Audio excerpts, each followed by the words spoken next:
Are we live? Oh, we are.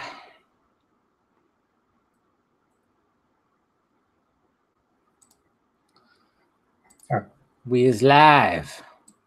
Oh, shit. Okay, there we go. Oh, my God. Hey, I have no control. I have no control of the ads. If there's an ad on here, that's entirely YouTube. Anyways, guys, it's a hot night. It's a hot night in a lot of places. So let's fucking drink. What's going on, guys? What's happening, Jacob? Hey, what's up, Seek? Seek's here. Stallone. What's going on, guys? Cheers. Welcome to the Vodka stream. Thank you for clicking in. As always, it's Friday. Ooh. Wow, I should probably plug that in. Oh, well, guess I can't. Anyways, well, what's going on, guys? Hey, Dave, been a while. Hey, late shifts, huh? Well, you're here right now, wolf. So, Hoskins already. You're already asking. Cheers, guys. Welcome to the Vodka stream. New to the Vodka stream. Basically, we're going to talk to you. Possibly have guest or guests. We'll see what happens. And then as soon as the drink is done, the Vodka stream is done. So, cheers, guys. So good. Especially after a long week. It's not like it's the first. It's not like that's my first. Of course not. Hoskins already asking about Amanda. Yep, she still is. I haven't talked to her in 2 weeks. So she's still MIA. Drinking water. That's good. I actually, because I got home and I kind of started I'm going to sip on something, this, that, and this. Because, guys, you know what happened, guys? I was like, you know what? It's been kind of stressful, work and stuff like that. I'm like, I'm going to go get a massage. Let's get a massage.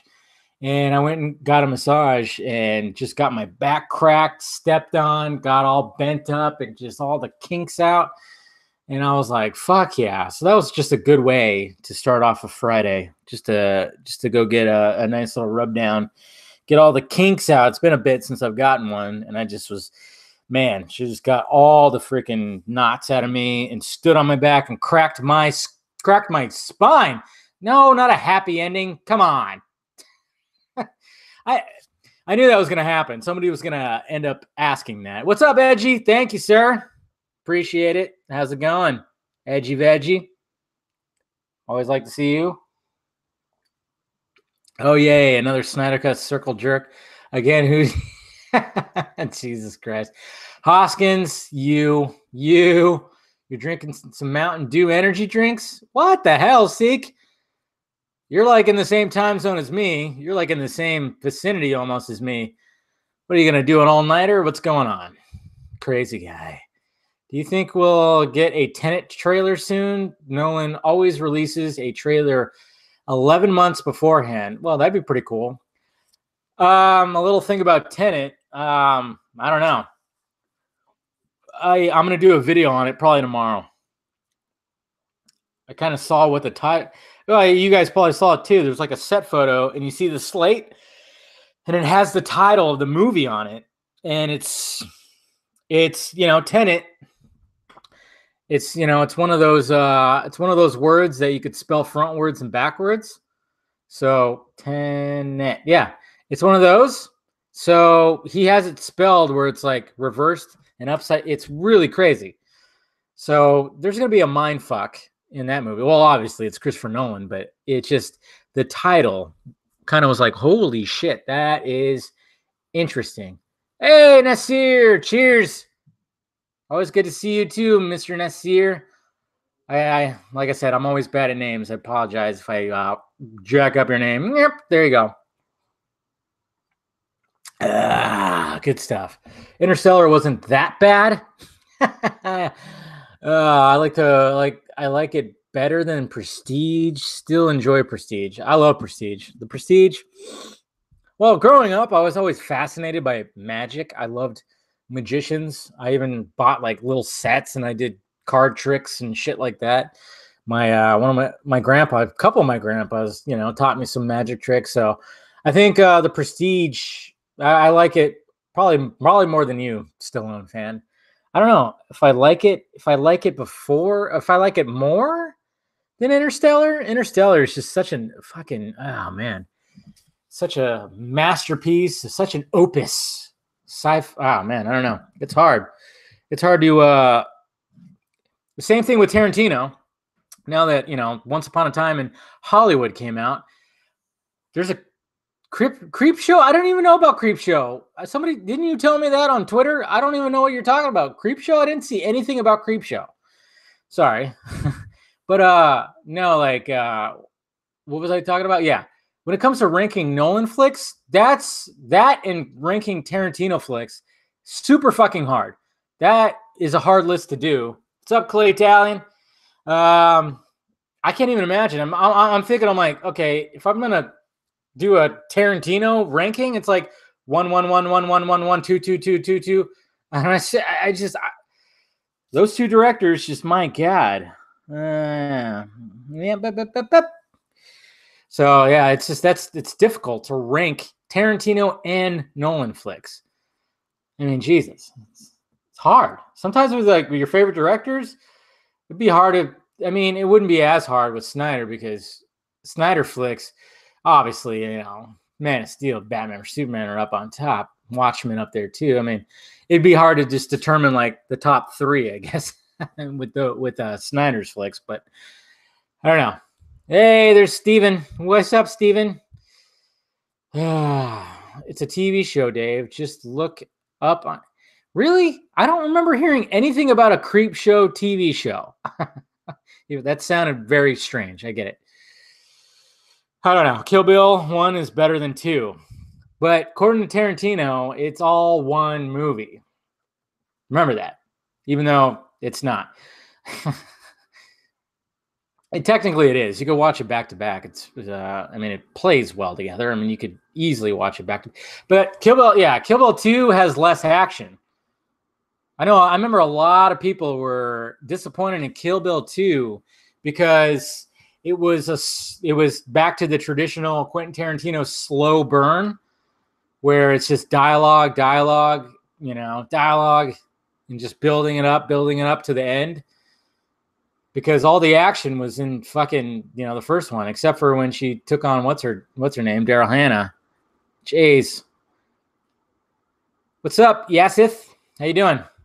Yasith? Sorry if I butcher your name. 300 and Sucker Punch are as good as Man of Steel and BVS. Huh.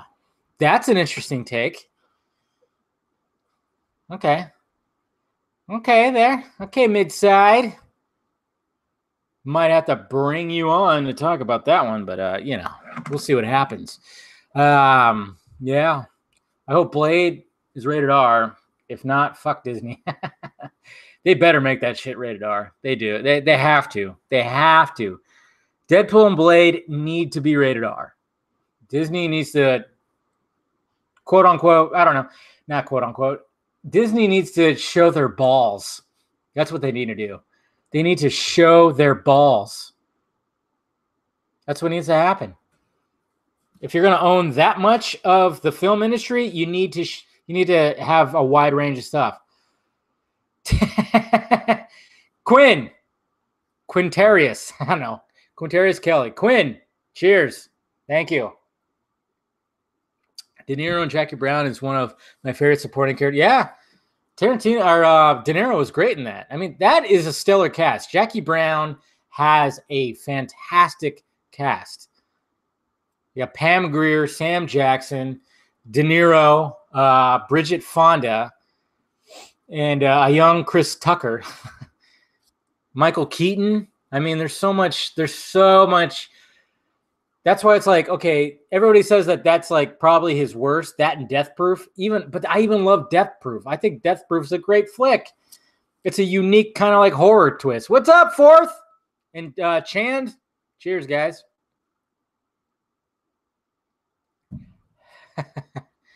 I don't know, Seek. They have to. I mean, there's going to be so much backlash. They have to make it rated R. They just have to. Now you're cucking for Disney again? Jesus Christ. Hoskins, I love how you bust my fucking balls. Hey, I'm just saying they have to do it. That's what I'm saying. I'm not saying they're going to do it. I'm just saying they have to do it. That's all. It has to be rated R. They have to show their balls. Be like, okay, yeah, if we're gonna own this much of the industry, we gotta have it. We gotta have rated R content. You gotta have adult content.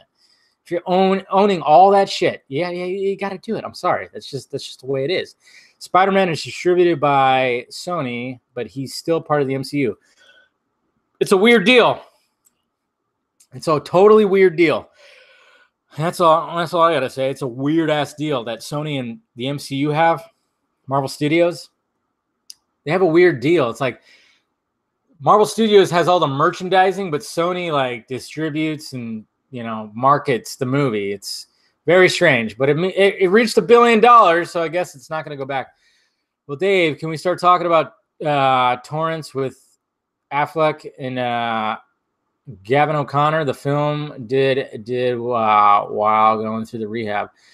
Torrance? There's a movie called Torrance? I don't even know. I don't know what you're talking about. Torrance. I don't know which movie you're talking about. That there's a movie that came out with Affleck that I don't even know about. If you were forced to watch either Ragnarok or MIB International, which would you pick? Probably Ragnarok. Sadly, that's how bad MIB was. MIB was just because I love the MIB franchise, and that movie shit all over the franchise. So fuck that movie. Fuck that movie.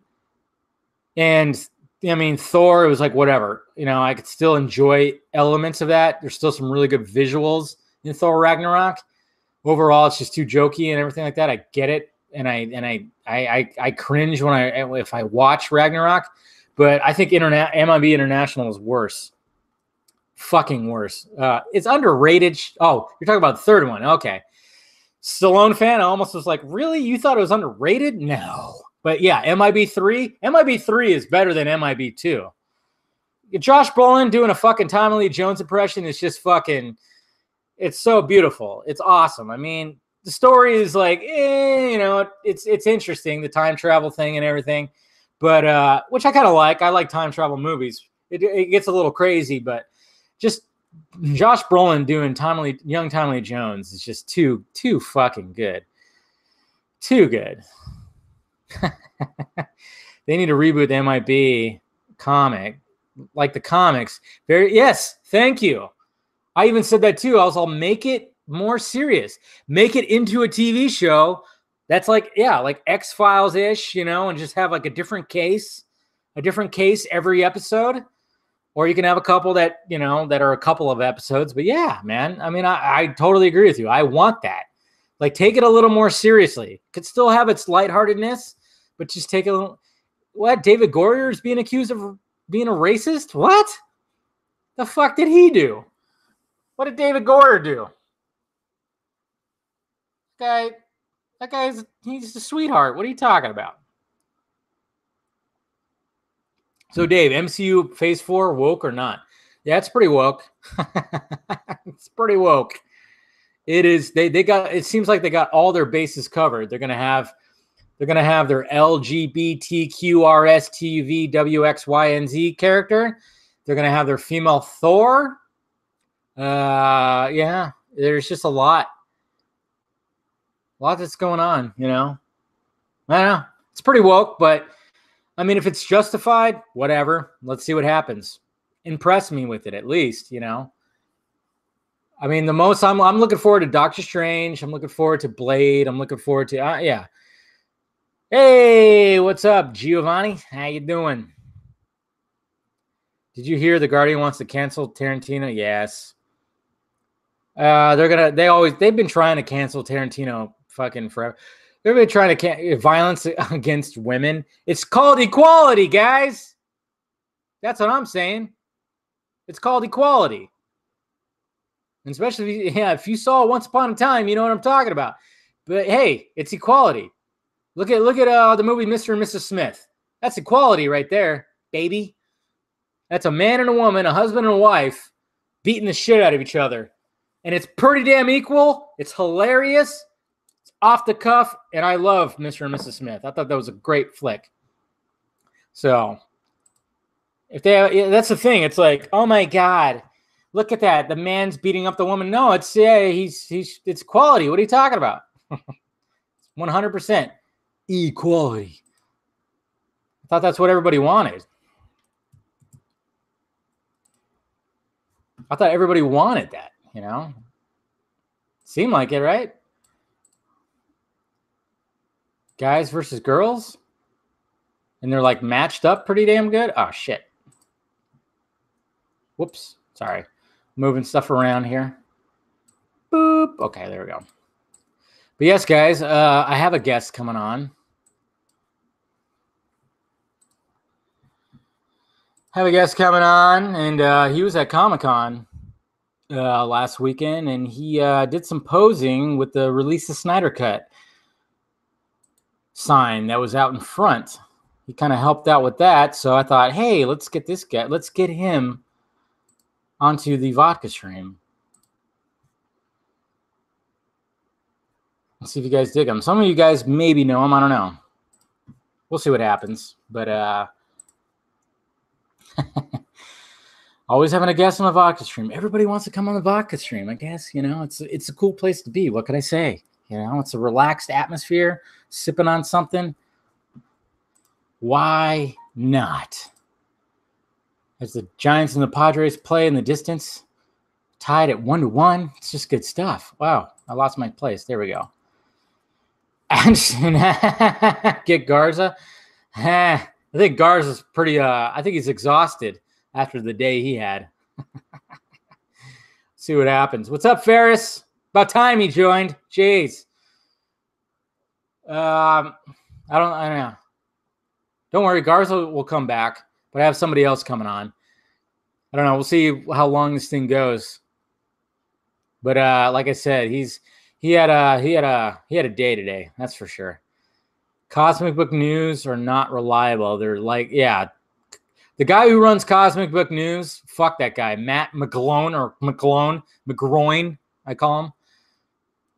I fucking called out that guy I called out that guy a couple of times, and he blocked me on both Cosmic Book Movie News and his own personal Twitter because I called him out. Because he's a piece of shit. He's everything that's wrong with blogging. He'll post anything. Yeah, fuck Cosmic Book News, man. Yeah. If you look at Cosmic Book News, hey, there he is. What's up? We have our guest here. How's it going, Justin? Pretty good. How are you doing? Good. How's it going? Guys, welcome Mr. Midside himself. Justin, I'm going to screw up your last name. Don't worry about it. It's Lesniewski, but the Polish pronunciation is Lesniewski, but don't worry. Lesniewski. There you go. I was going to try to attempt it, but I don't know. I was like, yeah, I'm really bad with those names. But welcome to the vodka stream, man. How you doing? Good. I've got my clear liquid here because I'm straight edge, so no vodka for me. No problem. Hey, as long as you're drinking something, and it's freaking hot, so hey, hydrate yourself, man. Yeah. I see you. You got everything set up. You got the Snyder poster behind you. Were you at the Snyder event? Yeah, man. So what?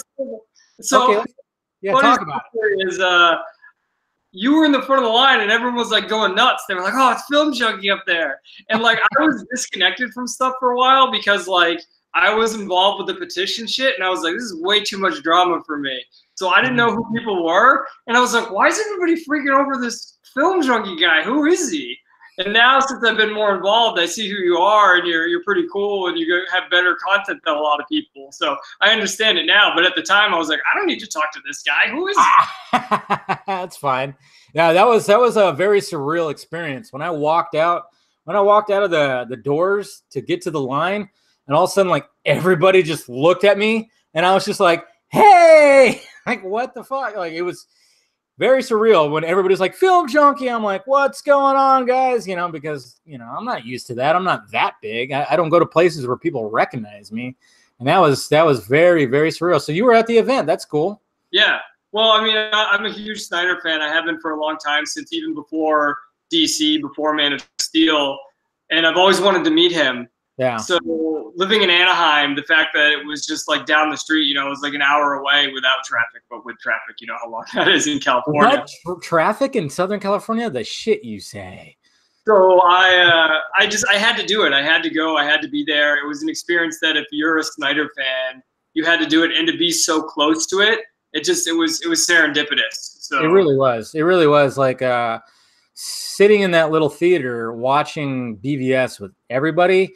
I mean, that was better than opening night. I saw it opening night, and it wasn't as good as watching it with a bunch of fans cheering at every moment of that movie. I mean, and then having him, like, he was literally just like probably about 5-6 rows up and to the right of me.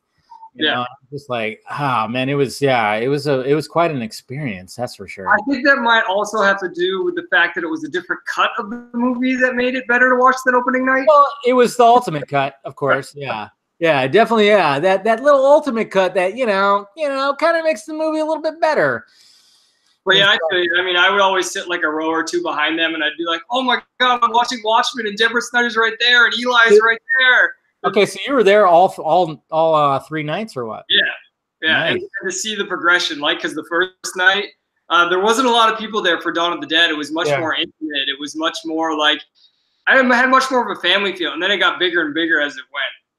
Yeah, it was nuts, and it was funny too because you know I met up with the comic movie marks guys, and the first thing they said was, "Oh man, it's so hot in that place. It's so hot in that theater." I went, "Oh crap." But actually, it wasn't too bad. I think they realized, okay, we're going to have like a packed house tonight. Let's pump some AC in here a little bit or something, because it didn't feel too bad. But we were like right in the middle, and I was like, I better not drink too much water because there's no way I can get up and go to the bathroom. Fuck that.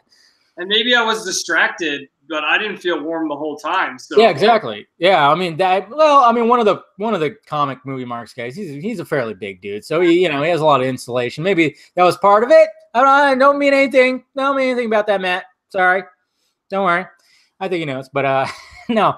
But yeah, it could get a little stuffy in there, especially since it's all regular seating. It's not like it's seating now at a movie theater where you can just lounge. I mean, it was seriously like your elbows and elbows with everybody. And if you have to get up, people are gonna have to like get up too and make sure you get by. And that's why I was like, I can't. And like halfway through, I felt like I had to go to the bathroom. I'm like, I'm not doing it. Not doing it. It was a little bit rough, but we made it through it. Come on, weren't you one of these people telling the Endgame people you go to the bathroom before you go to the bathroom during the previews? You prepared for 3 hours. No, I actually didn't tell people that. I was like, just fucking hold it. Like both times I saw Endgame, I didn't pee either time. And the first time I saw it, I had 2 beers, and I was proud of myself. I freaking held that thing, man. You're a trooper. I got a prostate of an 80-year-old. That's like so. You got the release of Snyder Cut sign right behind you. I see you right there, right to my right, your left. Yeah. Guys, Justin here was actually at Comic-Con. That's why I was like, oh, this is fitting.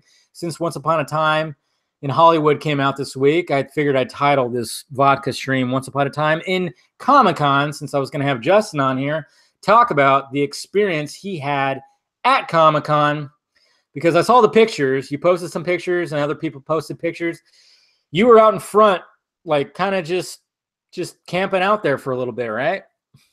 Yeah, so what happened was Ben W., who I also met at the Snyder event. I met him too, yeah. Did you meet him there? Yeah, I met him there. Yeah, nice guy. Yeah, he's a really cool guy, really nice guy, really. When you think of, like, middle America, like, he's what you think of, right? Like, small engineer, great guy, like, from Oklahoma. Just a cool guy. Yeah. We've been talking since. And he was like, oh, I'm going to go to Comic-Con. You want to help out, blah, blah, blah. And I'm all about like helping out people and making things real and real in reality. So I didn't donate to the Project Comic-Con fundraiser, but I really wanted to help out my friend who he's really putting a lot of effort and money into this. And obviously I care about the cause as well. So I took the train down from here to San Diego because why park and deal with the traffic driving down from Anaheim to San Diego. And he's like, well, you want to make a sign like that Rorschach meme have you seen the meme in the fire where it says release the Snyder Cut? Mm-hmm. So he gave me the idea for the sign, and he actually funded it. Nice. And I brought it down, and then I gave it to him, and he said what happened was, this year, have you ever been to Comic-Con on the outside? No, I haven't. So they set up all around now. It's absolutely insane. It's like a festival at this point. I went a few years ago. Yeah. Right. And I went a few years ago when they had the statue from Heroes Park there, because I was like, shit, I gotta get a picture with the Superman statue from Heroes Park. Yeah. This year was even more insane. There was people everywhere, to the point that you weren't supposed to get in front of the convention center unless you had a badge. But Ben said he stood there in front of the security guard with the sign for 10 minutes till the guy got sick of him, and he just stood up there. He's just like, just go up. And so Ben put it between walls E and F outside, and then I snuck up because I'm used to, I'm a little 5'6" guy, so I know how to get around. And I snuck up, and I just stood up there with him, and it was really cool just interacting with all the people who wanted to take pictures with the sign, because, Comic-Con, everyone wants to take pictures with the cosplayers and everything, so they see the sign, and they're like, oh, wow, this is really going to be a memory of Comic-Con. And then there were people who would take pictures and ask questions, so it was a really cool experience. Nice. Where did you get like a lot of people like show up? Just pretty much it was. How long were you like out there for, you guys? We were there for about 4 hours because this is how committed Ben is, right? Yeah. He flew in the morning, got in at like 8, and then flew out at like 4 p.m. Are you kidding me? Yeah, wow. Dude, this is like real life. This is like somebody actually doing it. We're not talking like Twitter keyboard warriors, right? Like this guy is committed. Like I give Ben all the props in the world. Like he somehow got a cheap flight too. I was like, dude, I don't know how you're doing this. Southwest. But probably. Yeah. He did that, and he committed, and he stood out there for 4 hours, and I was with him. And I would say it was a very consistent stream of people. It wasn't everybody. Some people, there were many people ignoring, but you wouldn't go a couple minutes without somebody coming over and saying something, or somebody taking a picture, somebody showing support, somebody asking questions. So the whole time we were out there was a very steady stream of people who either knew about it, were very excited about it, or wanted to know more about it. And then when they knew more about it, they were like, oh, that's cool. I hope it happens. Yeah, I mean, it's funny. It's crazy, and I always talk about it. I talk about podcasts. I talk about it here. I talk about it in videos, whatever. People are fascinated about it. When it comes to the Snyder Cut. I mean, on July 4th, I went to my buddy's house, and they were having he lives in a cul-de-sac, and they were having like a little block party for July 4th, and there was a dude there who works at a comic book shop over here, across. No, I live over this hill over here in Moreno Valley, but in Redlands, there's a place called Comic Quest. I think that's what it's called. I think they actually rebranded it to just The Quest, but it's a nice comic book shop. It's right on the corner of a busy intersection, and it's a college town. They get a lot of business. I mean, when you see a comic book shop on a TV show or a movie, that's what this comic book shop is. And we talked for about 45 minutes, and we talked about all kinds of stuff. And I even brought up the Snyder Cut, and he was like, and I gave him some information. He was like, yeah, I would totally rather see that than rewatch the theatrical cut again. So people are very interested in it. So you said you had like people coming and just flocking in like nonstop pretty much, huh? Yeah, it was, I would consider it pretty nonstop. Like I said, we wouldn't have gone 5 minutes without it. And I would say that the vast majority were positive. Yeah. I would say out of the whole time, I remember 3 negative people. And it was very interesting. Like, what did they say? What did they say if they were negative? Right. Well, that's what was very negative. Was one of them was he just did a drive-by.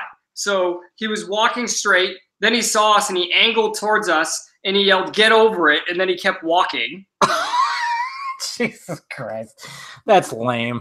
And then another guy came up to us, and I swear to God, dude, it was like a real life Twitter thread. So he comes up and goes, "What if it's just an assembly cut?"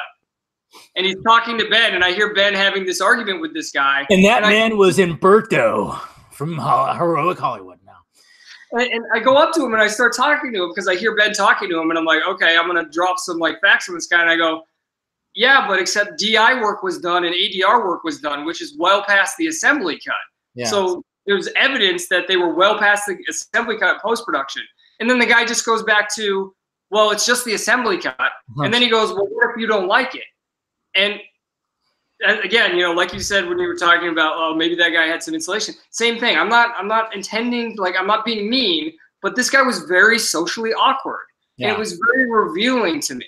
Because all of the people that were coming up to us and like were being social, like they could have conversations and they were normal and you didn't get weird vibes. But the negativity came from, awkward, you know, drive-by guy and you know, the awkward person. I think that's very revealing. Although I will say this, a lot of people took pictures and didn't want to be in the pictures. So who knows what they did with those? They could have texted them to their friends and been like, oh, look at these losers. Yeah. But I just don't believe that people are that negative about it. It would be, I think it would be more like, hey, look at this thing. Oh, we want to remember this cool thing they were doing. Or look at this, how nerdy people are. I don't think it was quite that negative. Well, that's good. Okay. And then when it came to like just talking to people and being positive, what would you say was the most, maybe like the most asked question about the Snyder Cut? How different is it? I don't think people realize that.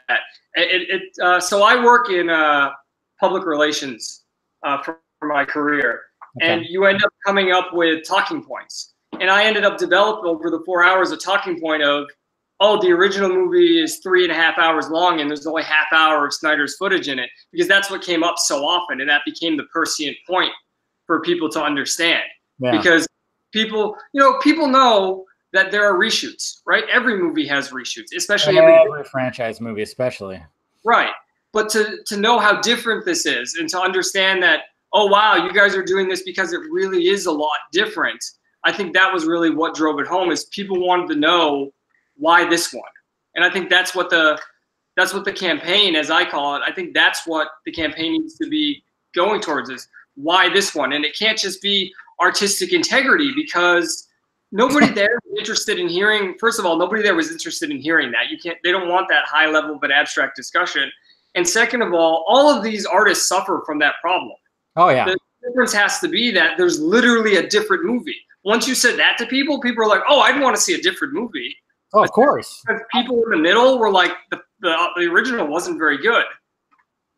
Oh yeah. I've had conversations with friends where I'm like, I remember I went to my friend's birthday lunch over in Palm Springs, and we were just talking about movies and stuff. And I just, all of a sudden Justice League got brought up, and I went, oh, you know, there's like a 3.5 hour cut somewhere out there that's better and doesn't have Cavill's fucked up face and this, that, and this. They're female, of course, and they think Cavill is a beautiful man, which he is. Oh yeah, I mean, don't be female to think that. Oh gee, yeah, right. I can't believe that now. But and then they were like, oh yeah, I would totally watch that. And then I even said, but you know, it's probably not fully finished. There's probably unfinished visual effects and blah blah blah blah. And then they said I'd still watch it.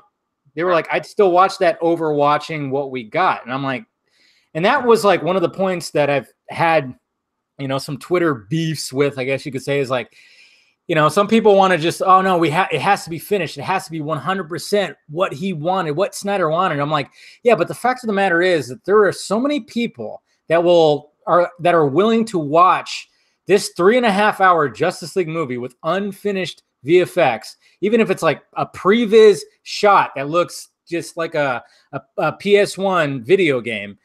They would still gladly watch it and applaud it at the end and just be all about it. And that's just, and to me, that would show to Warner Brothers that, hey, if there's a lot of people willing to watch an unfinished version, just imagine the finished version. Right. That's what I always said. Yeah, exactly. If you can get those people to support you, there's a higher likelihood that they're going to finish it. Yeah. And, exactly. I mean, part of it is, look, my fanboy is going to come out now, but Snyder at 65% is better than most directors at 100%. So I'll watch the previous Snyder framing and lighting. Like, yeah. I mean, so it's, yeah. No, you're not wrong. I mean, I remember somebody posted, they posted a shot from one of the shots, I guess, of Jor-El, like, you know, looking out when everything's like blowing up. And it was like it was in slow motion. And somebody was like, Man of Steel came out in 2013. It was 2013, right? Yeah. Or was it 12? I believe it was 13. It was 13, right? And it's like, and they said like Man of Steel came out in 2013, and some of the visual effects are better than some of the movies that are coming out now. And I'm like, yes, because Snyder just has a unique eye for how to make things look beautiful. And I mean, I've told everybody, just listen to my podcast with Chris Dawson, Black Suit Edition, Chris Dawson. He talks about how, he breaks down what Snyder does with his visual effects. And he broke it down too. It's just little explosions, the way that he does it to make them look, real, to make them look authentic. And that's why and I even I've brought up many times, like there's a reason why when he has like big visual shots that it's at dusk or it's at night, because it just looks crisper. It looks better. It hides those little imperfections. When you watch, like I said, and I always bring it up, Civil War airport scene during broad daylight, you could see the imperfections. And it's just, if they shot the airport scene in Civil War at dusk, at night, better, in my opinion. 100% correct. I 100% agree with you. And the word I would use is integration. Snyder's effects, even though they're older and not as technologically advanced, look better because they're integrated into the frame and they're integrated into the story, which is funny because technically the Superman mustache is done. It's completed, but it looks incompleted because it's not integrated into what they're doing and integrated in the production process. Where look at Civil War. I don't really like to get into the Marvel bashing game anymore because to me it's a long gone conclusion that, Marvel isn't as good as people think it is. But when you're talking about Civil War, think about why it would make sense thematically to have the battle at night or at dusk. Yes. This is not a good thing that the superheroes are fighting against each other. No, to have them fight in broad daylight is against the theme. Especially when you have characters, especially when not all the characters are even present there. Obviously, they put in Spider-Man at last minute because when you see the trailer, he wasn't in there. And then you could tell he's full CGI. It was full mocap. Same with Tony Stark. I mean, when Robert Downey Jr. is wearing a fucking mocap cap suit. Black Panther, same thing. And it's just everything. When you watch that scene, it's like, oh, it's cool. Yeah, you can nerd out. Look at all these characters fighting each other. But if you like really look at it, you just go, man, this is ugly. This is really ugly. And I'm just going, this is why when you see Snyder's shots, dusk, night, everything just pops and it looks more comic booky. And that's why when you watch the fight between Batman and Superman, it almost looks flawless. It's like, why other people need to, and then you almost wonder too, the Russo brothers, when it came to Endgame. I mean, I remember somebody talking about it today because they released that deleted scene, with Tony Stark dying and everybody taking a knee and, kind of saluting Tony Stark. Somebody was like, why does the background look like the end of BVS? I'm like, that's because Snyder's an inspiration. They probably realized, hey, maybe our shit's going to look better if we have it where it's like dusk and there's like fiery, ashy shit in the back. And it just makes everything pop. Yeah, and I saw someone on Twitter say, oh, the reason they cut this is they didn't want to have this scene and then have the funeral because they would be redundant and impact each other. And yeah. So they did it in BVS where they had mourning him and taking him down off the cross and then the funeral scene. So it can be done. It's just, yeah. But I saw somebody say that too. And I'm like, yeah, it makes sense. That's probably the logic behind it. But at the same time, when I watched that scene, I'm like, nah, they should have still kept it because even though, you have the funeral scene and everybody's there, everybody's sad, but just the fact that they all just like got down on the knee and they were all in their costumes, they were all present there while he just died, it had more of an impact, I think, than even the funeral scene. Like when I watched it, I was literally at my desk at work and I went, I kind of got a little choked up, I was like, yeah, that was a little more powerful than what we got, just a little bit. I could see why they did it. I could see why the logic, because the Russos are, sometimes their logic is a little strange when they talk about certain things, but, they should have cut. Logic was we need a reason to cut this for runtime is what I think. Yeah, maybe it was probably Feige because Feige has Final Cut authority, so he probably was like, hey man, let's keep it, let's just tighten it up, let's try to get it around that 3-hour mark. So I'm sure that had a lot to do with it. When people were like, why would they cut this, and I almost wanted to just send him a picture of Kevin Feige, just like, it's not the Russos, it was Feige has Final Cut authority You know, he's the one that looks at the movie and determines whether like, oh, this is ready or not. You know, that's just 100% what it is. It's not always the Russos, you know. So. I mean, it might not always be Feige either. You could send a picture of Mickey Mouse for all we know. Like, how high up the food chain did it go? I mean, this is cash cow right now. So that's true. All right. So when you were at Comic-Con, did you actually go inside, or did you have a badge, or what? No, I've never had a badge at Comic-Con. I mean, you know how hard it is to get a badge, right? Oh, yeah. You have to register pretty quickly. Like, seriously, I should be registering right now if I want to try to get inside next year, which I you know, because I had the plan of actually going down there, and we could have actually met in person. Like I remember we actually talked during the DM, you know, in DMs, because I was planning on going down there, but of course my daytime work kind of effed that up a little bit. And then, you know, I also internalized it as, you know, I should have taken it a little more seriously with, you know, just like you said, take a train. That's the one thing I was like worried about. I'm like, am I going to drive down there and try to find parking? And there's just a lot of things that I just didn't think about, you know, until like the week of. And that's where I went wrong. I didn't plan it. I didn't prioritize as good. So I was like, it was all that. And then all of a sudden, you know, Thursday when it came to work, they just, you know, loaded up a bunch of work on me. And, you know, I'm not going to go into the details, but, you know, everything is just kind of weird at my work right now. So it's just, I couldn't make it, just couldn't make it. And I was big time disappointed. I was like, even at work, one of my coworkers was like, dude, you were like not yourself on Friday. I was like, sorry, I had something planned and didn't go through. That's what it was. But I do want to go next year. I actually want to, you know, go in there and do a man on the street thing, ask people about things, this, that, and this, because that's what the plan was for going there this year. Was to basically just I had a buddy of mine who you know, he's kind of close to the biz. He has equipment and stuff. He was like, hey, let's go down there. Let's start asking people pretty much what you did, but record it. You know, just talk about the Snyder Cut, see people's interest, see what's going on, because I mean that's what Warner Brothers needs to see. That's what Warner Brothers, Warner Media, AT&T, they need to see that there is, you know, there's interest, there's engagement. People want to, you know, and that was one of the things. It was like, okay, I would have to, like you said, talking points or whatever what you said, the point. Yeah. Where it's like, okay, would people pay to go see another cut of Justice League? You know, they need to see those numbers. They need to see that the fact that if they were gonna actually invest more money into this Justice League movie, you know, is it going to pay off? Are there going to be people that are actually going to pay for it, or just like, no, fuck it, whatever. It's done. It's whatever. Move on. That's the biggest thing to me about Ben having the wherewithal to do this and encourage me to do this and getting us out there, is moving this campaign from off of this small Twitter base into reality.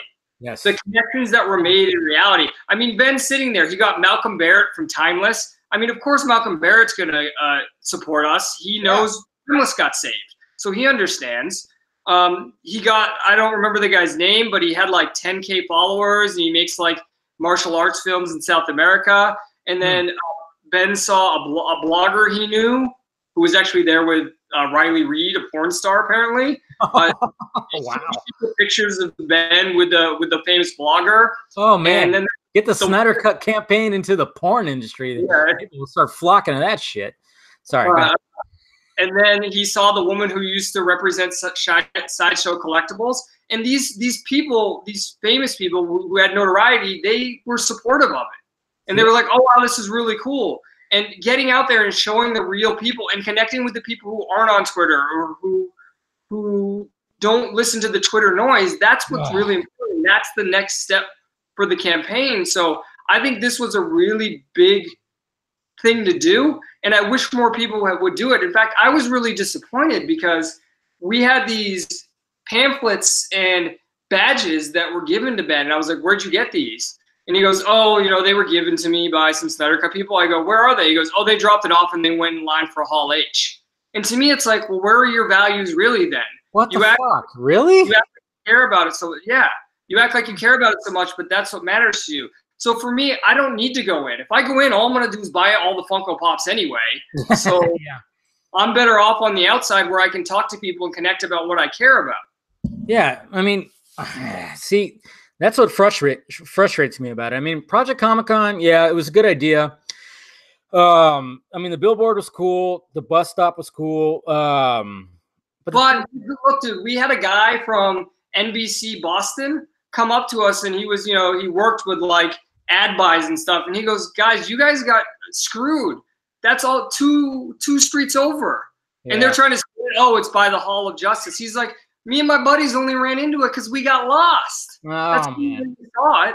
Yeah, so that was an issue. The fact that I mean I get it. Oh yeah, you put it in front of the Hall of Justice. Cool. I get the correlation. I get it. It makes sense from maybe a Twitter stand, but right. But the fact that it was so far off, and the sign, did you see the sign, the billboard? I never saw the billboard. I explicitly went out of my way to find the Hall of Justice because it was very easy to walk there from the train station. Otherwise, I wouldn't have seen it. Okay. So the thing that most people saw, and I hate to say this, the thing that most people saw was the sign that day. And I'm not saying that to my own horn. Look, the Project Comic-Con did a great job at generating headlines. Like you said, it's great for Twitter.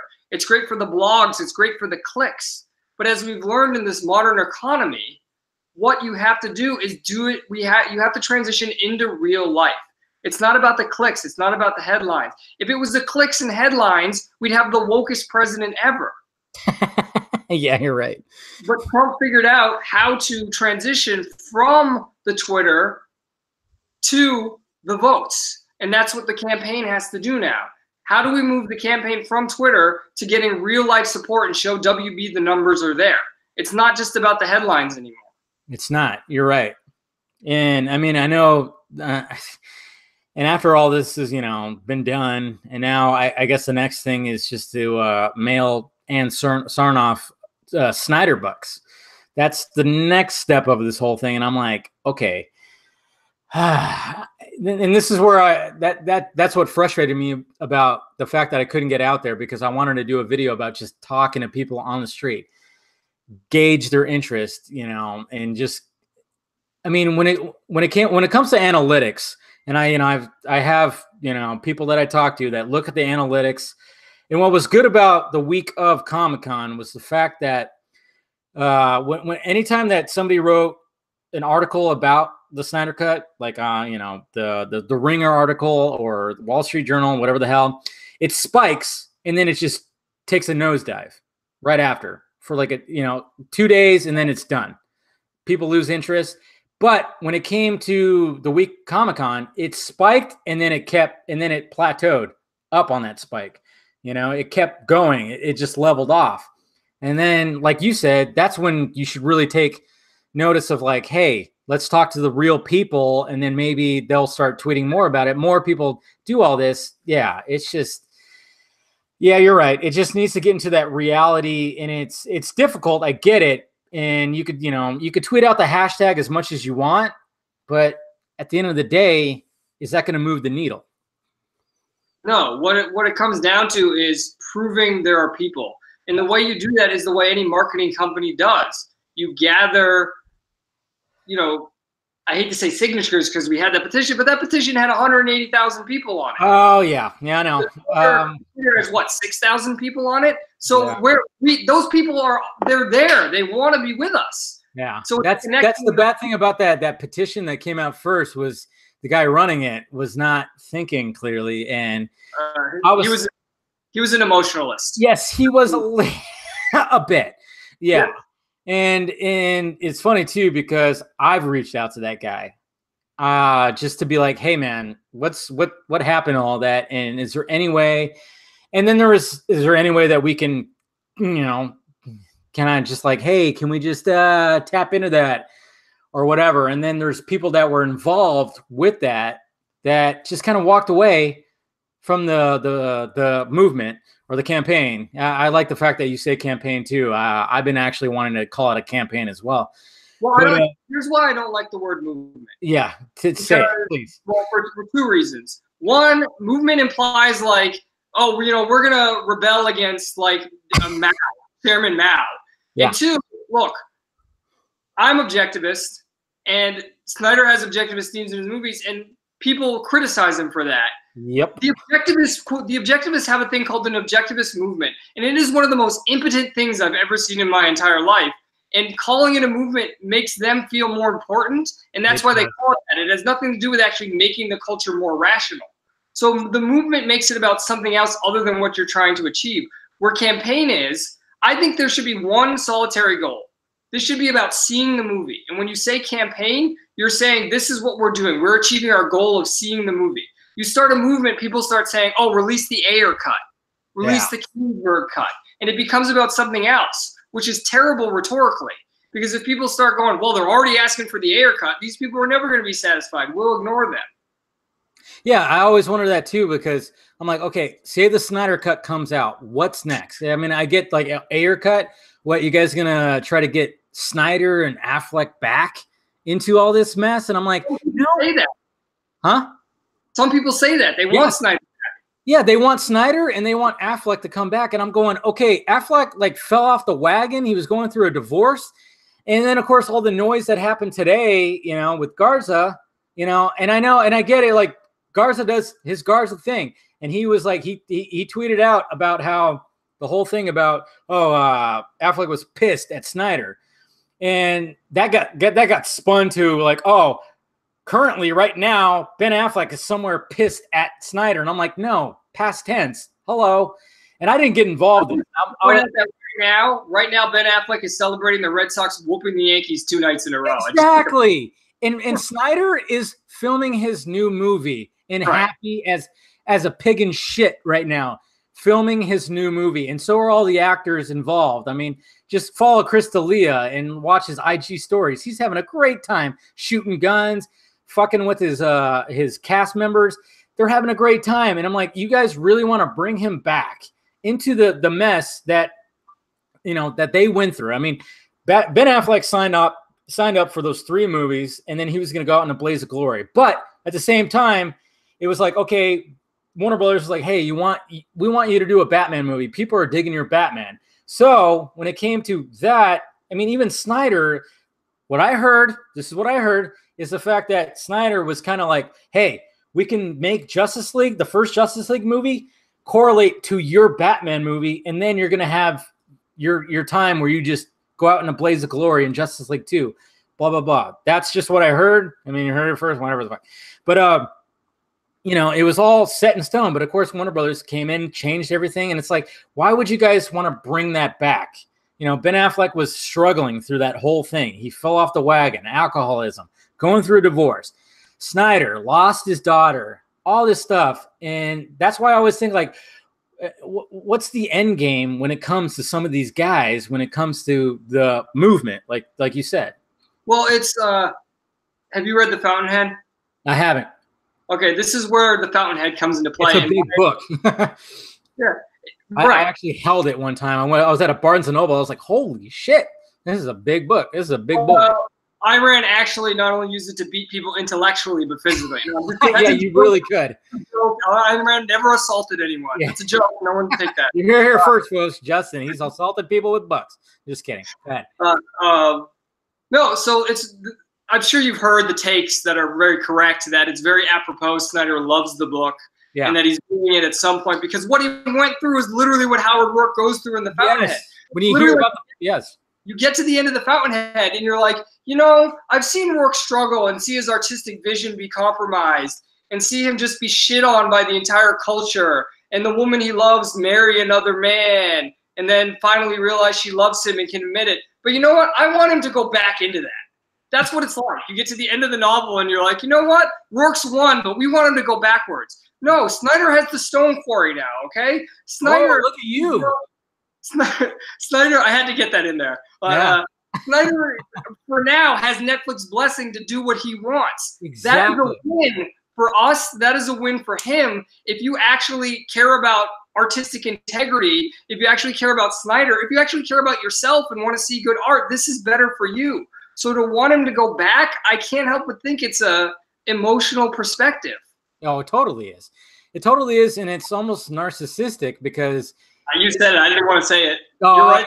I'll fucking say it. You know, man, it's my channel. I don't fucking give a shit. You know me. I'll say it. It's narcissistic that they want them to come back. I mean, you got Snyder. He's now free range to do whatever. You know, Netflix is like, here's your money.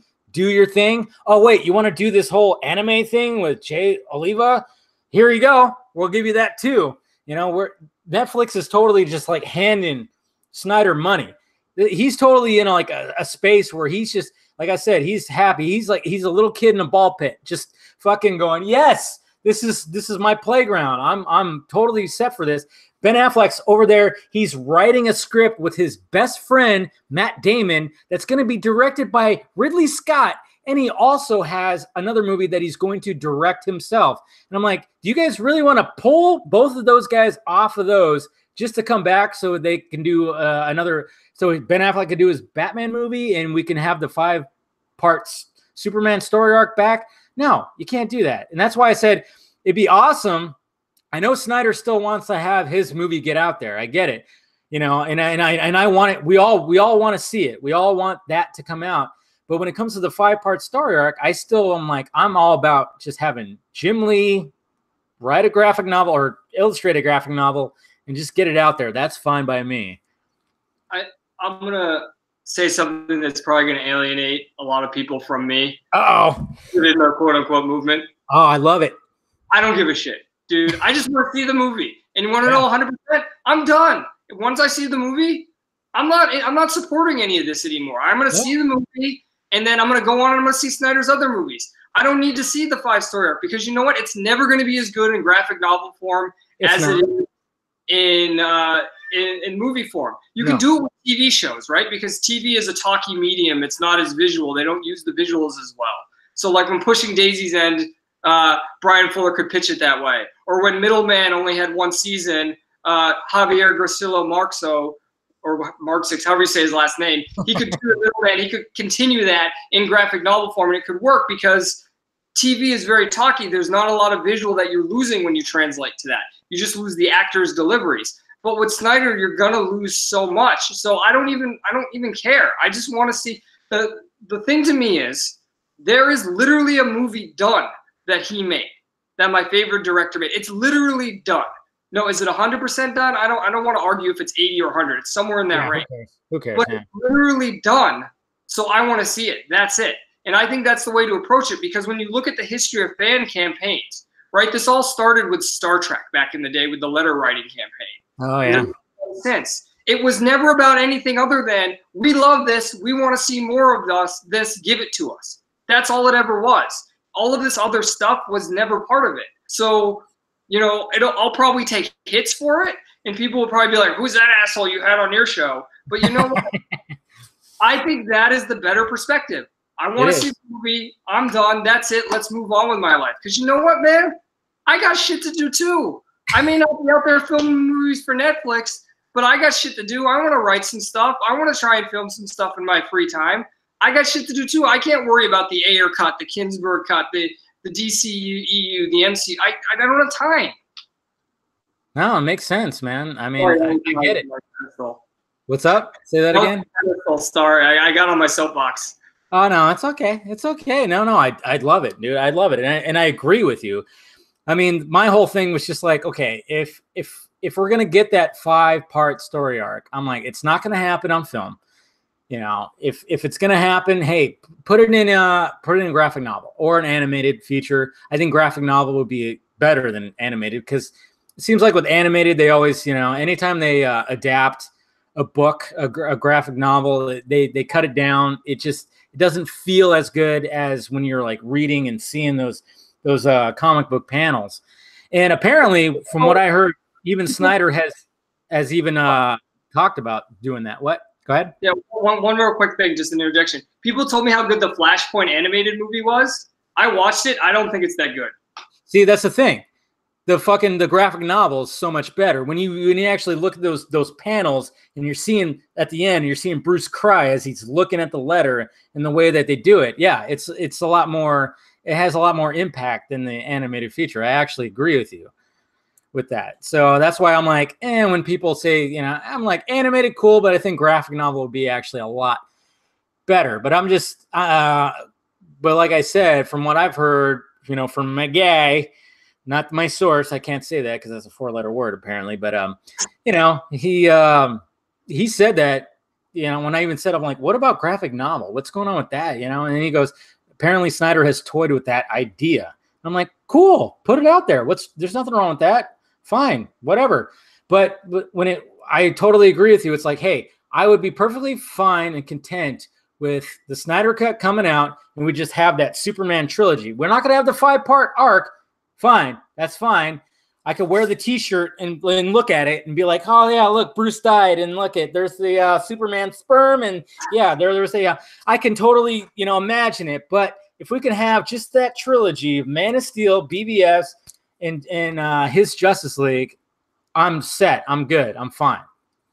Sometimes I think Snyder's a little bit of a troll. Sorry, this is a tangential. Oh, he is. He is. He totally got a bunch of nerds to wear a shirt with Superman sperm on it. Yes.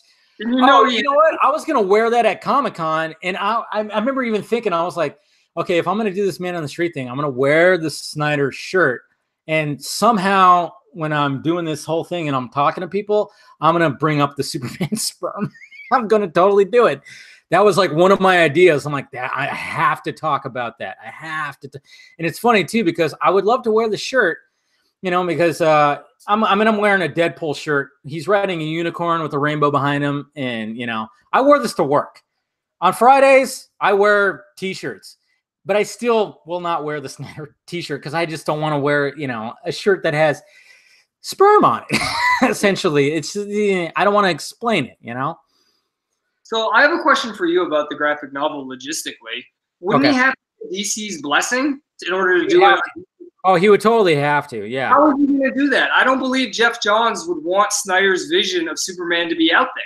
I really believe that. I really believe it's a philosophical issue at its core for Jeff Johns. No, yeah, you're absolutely right. There would be a fight for that. I mean, but the thing is, though, it's like, I mean, I know Johns has that big pull, but I mean, would he have to actually approve of that? I don't know anything about the comic industry. That's the thing. I don't either. But the thing is, I know Jim Lee would 100% probably be on board with it. That's the thing. Like, yeah.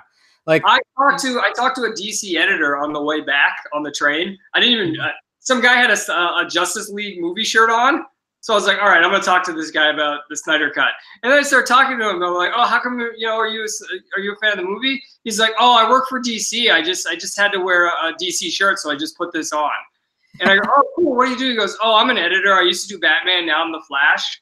I'm like, oh, cool. So like, you worked on the movie? He's like, no, but like, you know, I was like, so you know Jeff Johns? And he starts telling me, yeah, I know Jeff Johns. We used to have weekly meetings with him, and he taught me a lot about how to write and how to edit. And we, you know, I prompted him some. He's like, we really wanted him to be the Kevin Feige of DC. That's what we were really hoping for. So I think like all of DC was, I think people don't understand that. I think WB was getting pressure from all of DC, really. Yeah.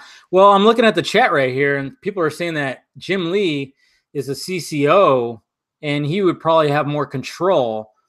Good. Johns wouldn't have as much control. So there you go right there. Johns wouldn't really have a say. It would be Jim Lee. And that's the thing. It's like Jim Lee did, I mean, he drew stuff up for Snyder. I mean, I've said that before on podcasts and this, that, and this. I mean, Jim Lee respects and loved working with Snyder. So if they were actually going to, you know, do the whole graphic novel thing, I think it would be up to Jim Lee more than actually Jeff Johns. So there's that. Sure. Yeah. So I don't know. It's very, very interesting. So, all right. So, I mean, so pretty much your stance on the whole campaign, as we're calling it now, is what do you think moving forward now that Comic-Con's done, Project Comic-Con, all that stuff? What do you think is the next direction? I mean, we pretty much already talked about it, but what do you think what do you think the next step should be? Just the whole reality thing and just getting the numbers, or what? Yes, you need to get the numbers up. That is the number one thing. And you're not going to do that on Twitter. You need to find some way to create a proof of number of people who support it, and it needs to be people in real life. You need to take opportunities in real life, in your own life to do it. You know, even if you're just talking to friends, family, start that way and move forward. I myself live down the street from the Anaheim Convention Center. You see this sign? D23 is at the end of August. I'm going to stand outside there. I don't care if they're probably pro-Marvel. I bet you more people. I'm going to do that. And I bet you more people will be positive than you think about it. And then it's about, when you get that positivity, how do you capture them and show Warner Brothers that we have this number of people? When is D23, by the way? It's like August 23rd, I believe. It's that weekend at the end of August. Okay. And you're going to actually stand out there with that sign? On that Saturday, yes. I'm going to do that. The same thing I did at Comic-Con. Okay. I think I might join you with that. That sounds like a lot of fun. And I think if we can, you know, we get some video, and the fact, you know, obviously I've been a supporter for a while. I got somewhat of a fan base. Let's arrange something, dude. I think we can actually do something. And if you frame the video as Disney Marvel fans, what do they think of the Snyder Cut? Okay. That's a very fucking good idea, because obviously the whole thing, I mean, obviously why Justice League got seriously fucked with was the fact that Warner Brothers wants, you know, they want to give Marvel a run for their money. Right. So if we actually were to stand out there in front of a Disney Marvel convention with that, and we show, and they show, and fans that are going in there actually show interest in the Snyder Cut, that can actually be a good idea. Okay, we're gonna have to talk about that. Yeah, real people. That's what this real is people. About. This is not about Twitter avatars anymore. It's not about Twitter hashtags anymore. They've done a great job, and that needs to keep going. But you need to think of opportunities like that, showing it in reality, and then not only inspiring these people. Once you inspire them, capture them and show them, oh, we're going to keep going with this, and we can build upon that. That's why I referred to the petition and the 180,000 email addresses, the Chinese. That's how marketing works. They hit. I mean, how many stores do you go to now and you sign up for their email list, and then they hit you all the time, right? Hot Topic and Box Launch email me all the time. Oh, geez. Yeah. It's nonstop. Anytime they're like, hey, can I get your email? Yeah.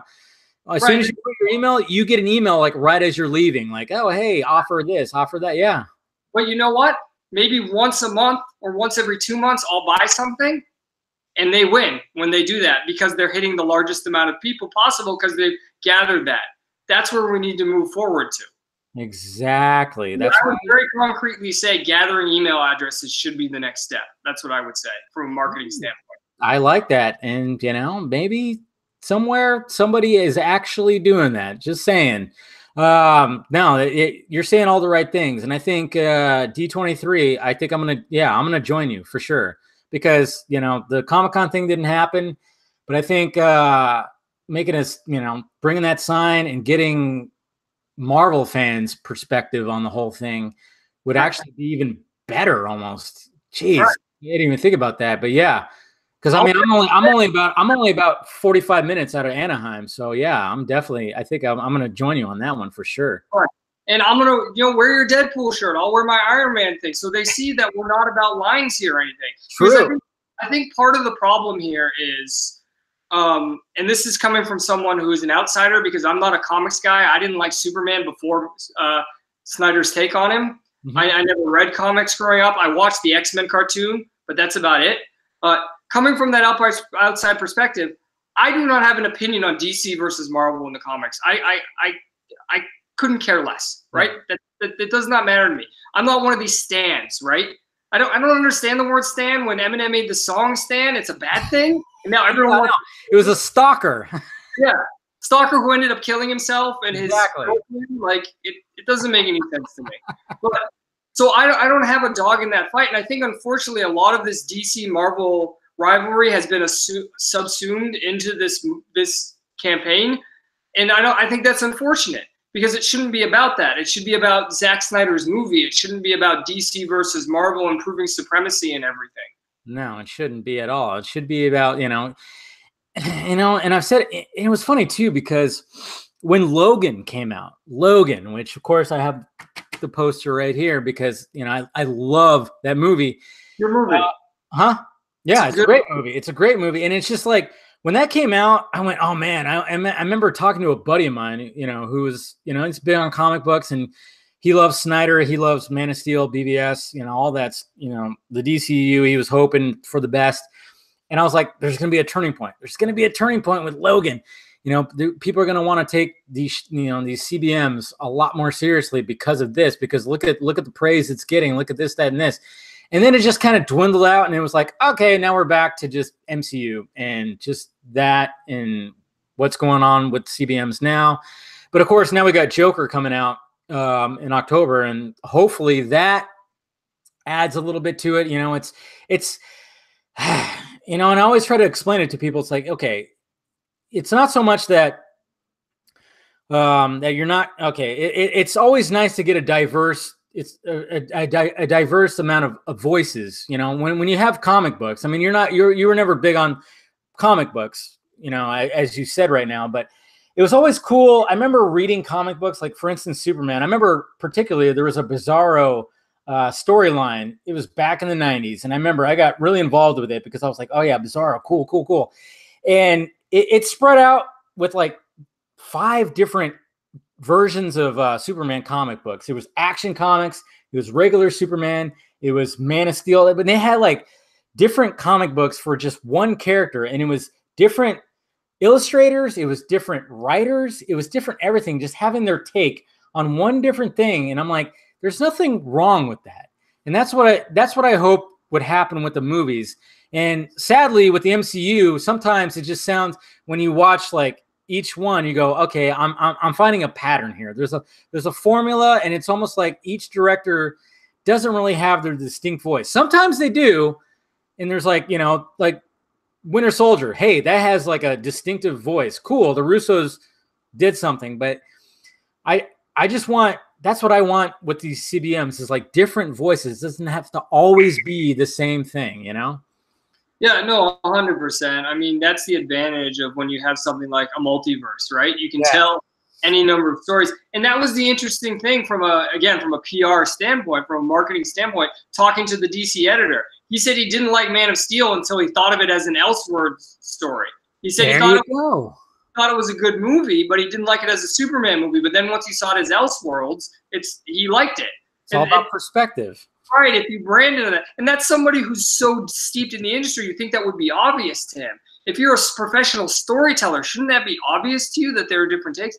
But it's not, so you have to break beyond these boundaries. Look, I have no problem with Marvel as a product. I call Marvel like McDonald's. Sometimes I like McDonald's, right? There's nothing wrong with I had McDonald's for breakfast this morning, but I would not eat it for lunch or dinner, yeah. Right, you wouldn't eat it every meal, every day. No. You'd have it maybe once every 3 months or something, and then you'll go, oh, I'm glad I had that, and you move on. But you don't look at it as high art. My problem with Marvel is when you talk about different perspectives and different artists and different storytellers, you would then also have different philosophical perspectives as well.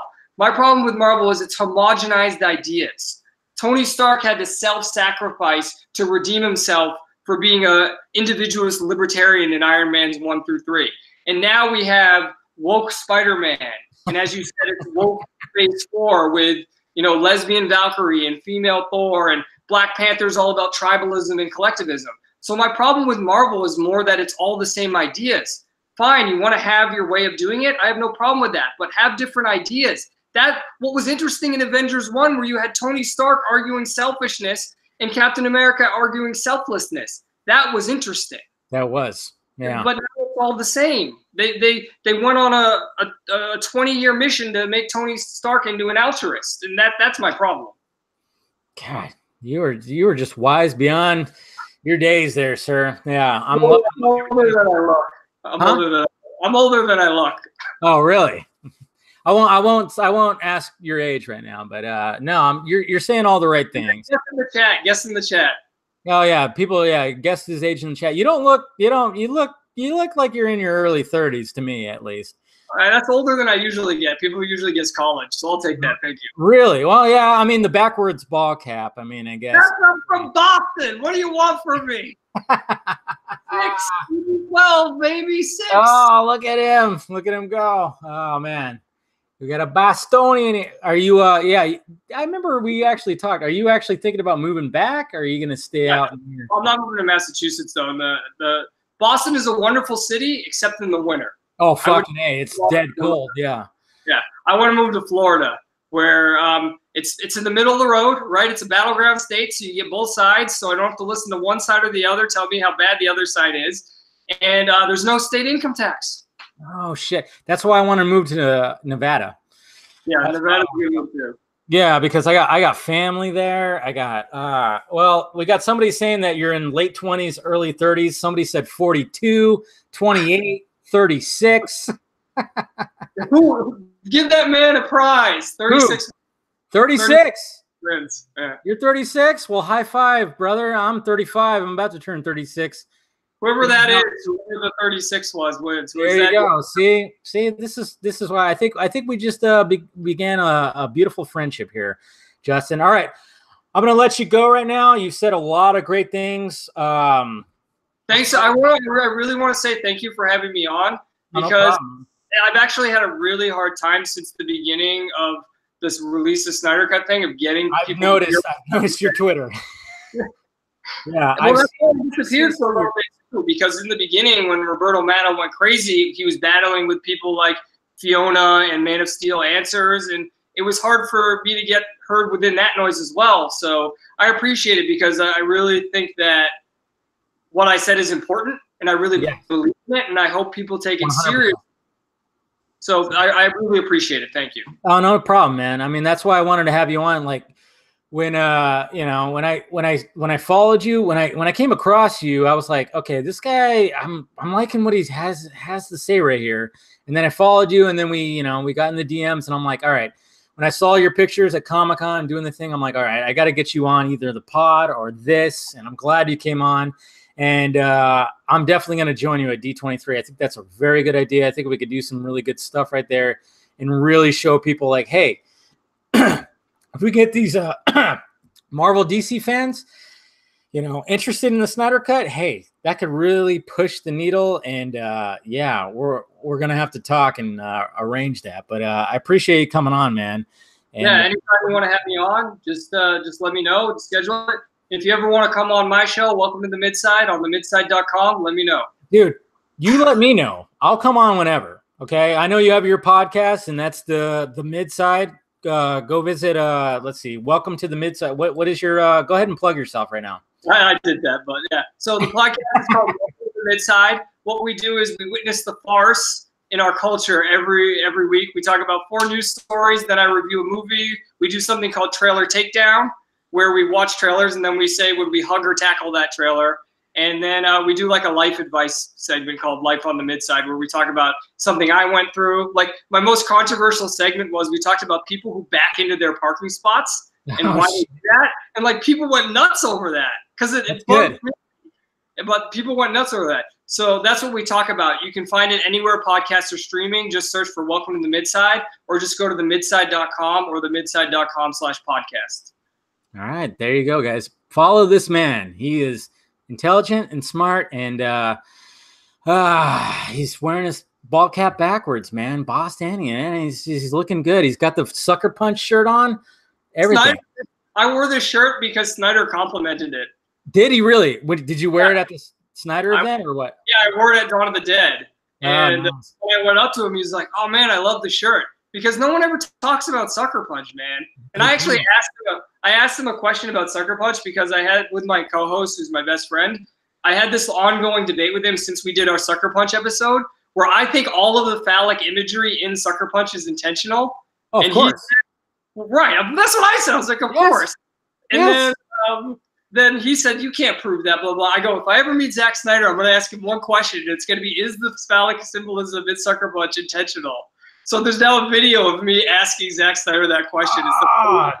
Damn. Okay. Did you post that on YouTube or anything like that, or what? It's on Twitter. Lady Genevieve posted it, and I had to rip it from her Twitter stream. But yeah, it was on my Twitter. I can repost it too. I mean, no, please. That's good stuff right there, because I mean, that's the one thing that's great. And like you said, Sucker Punch doesn't get mentioned enough. And the fact of the matter is that is Snyder's original idea, Everything else that he's done has been source. It's source material. But that was out of his own brain. And there's so many fucking layers. That is an onion of layers. And I've shown that movie to people. I've talked to that movie people, and they're like, I don't get it, this, that, and this.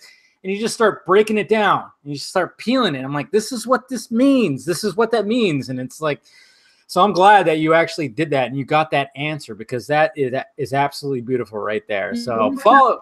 Huh? The actor spoke to me about Snyder and said volumes about him. Because what he said to me, he was, because he specifically asked, and I said, well, when she slits the baby dragon's throat, right? Because to me, that's like cutting a penis, right? And he looked at me and he goes, if that's not symbolism, what is? We can't talk about anything. And his response saying that speaks volumes about his approach to filmmaking and art. And that's all you need to know. Him saying that, I felt like I was having a conversation with someone who got it. Like all the stuff I've been saying about, I mean, obviously it's his work, but it was just like, he gets it, I get it, we're on the same wavelength, and it was a very affirming experience. Oh yeah, I'm sure it was, man. I mean, that's the thing. That's what I love about the man, is the fact that it's like you're gonna get something and you can watch it again and again. And on the 57th time you watch the movie, you're gonna find something and go, it's gonna click, and you go like, oh, that's what he meant with right here. That's what he meant. That's what he meant. You know, that's what you get with Snyder. So follow this man. And Justin, thank you for coming on, man. I'm going to talk to the kiddies for a little bit longer, but I appreciate you coming on, and we're going to do it again, and we're going to do this D23 thing. It sounds like a lot of fun, and it's going to make up for the debacle that I had with Comic-Con. I think we're going to have a good time, and we're going to show Warner Brothers some numbers and try to get that goddamn cut out, man. Fuck. I'm looking forward to it. Kick me out now. All right, man. Take it easy. All right. Let's see. Eject. There you go. All right. That is a good guy right there, guys. Follow the mid side. That's why I wanted to have him on this vodka stream or the podcast. When I saw his tweets, and I've seen his tweets even now when he just talks to people, even like pro Snyder people who don't even like understand certain things, certain aspects of what's going on in the campaign or the movement or whatever the fuck.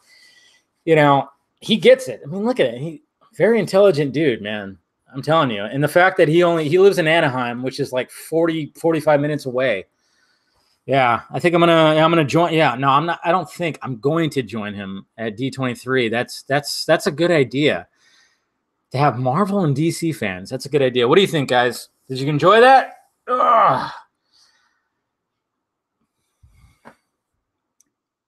Let's see. Dave Fincher should do a standalone Spidey movie. Okay, we're talking about that now,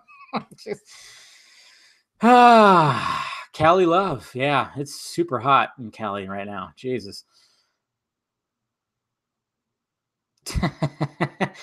That's the thing, though. There's dick imagery in Sucker Punch. I mean, everybody wants to focus on, oh my God, the girls are wearing skimpy outfits. Oh, it's Snyder's rape fantasy. It's like, no, he's all about the opposite.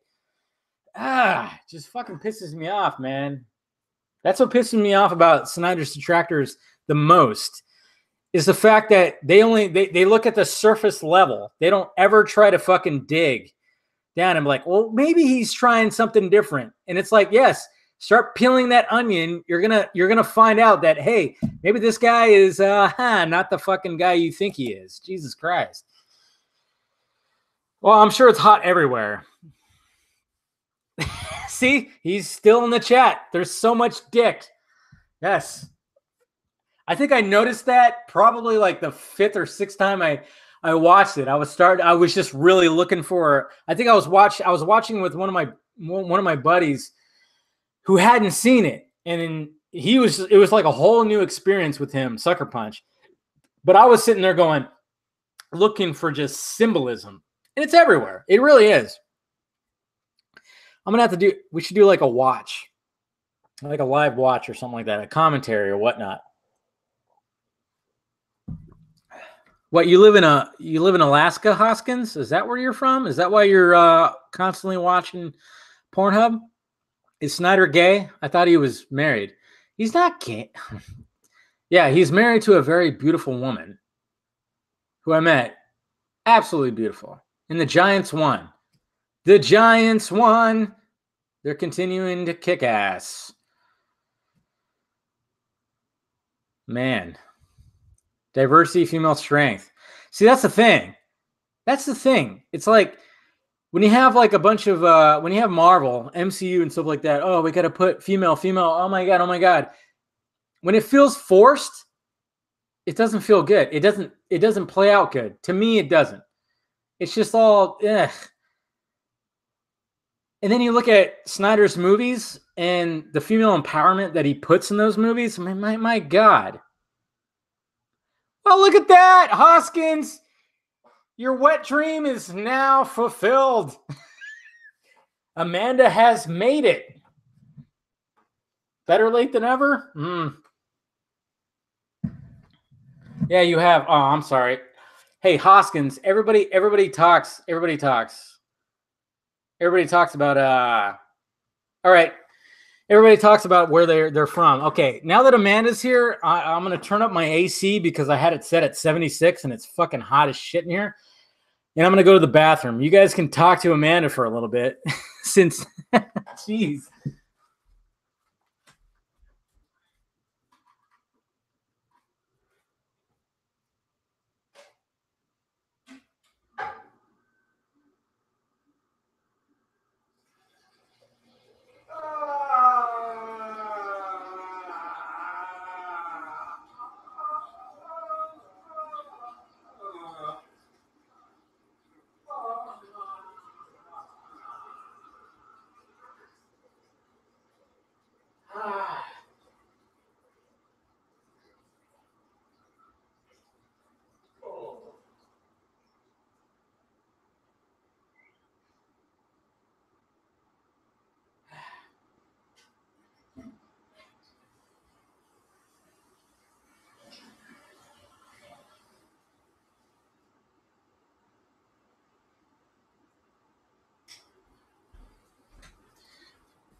Okay.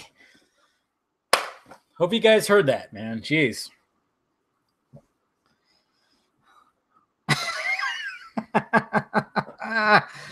Hey, come on. I had to do it.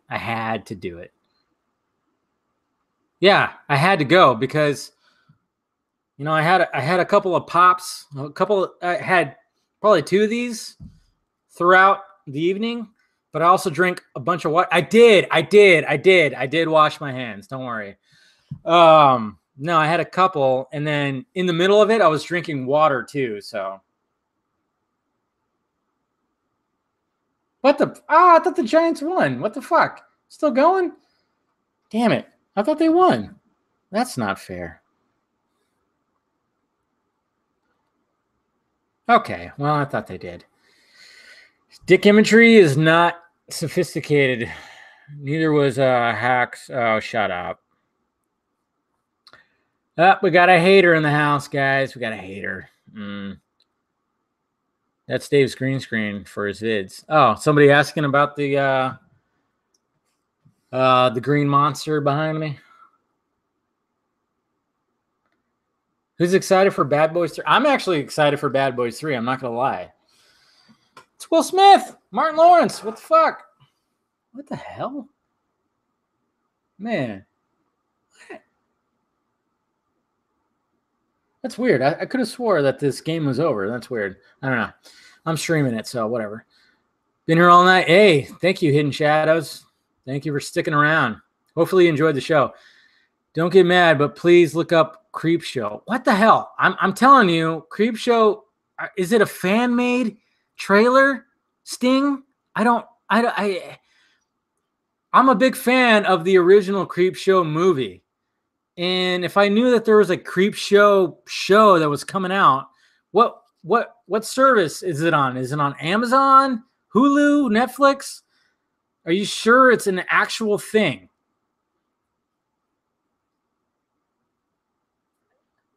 Creep Show, the original movie is great. Sequel, decent, whatever. But the original Creep Show, my God.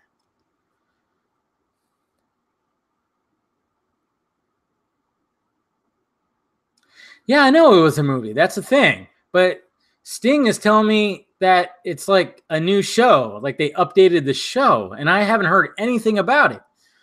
And I'm pretty tapped into all that stuff. That's the thing. Safe. Oh no, they're just doing a recap. That's what it is. Are they going to show that? No. Giants just won, right? Yes. Okay, now the Giants won. Jesus Christ. Double play.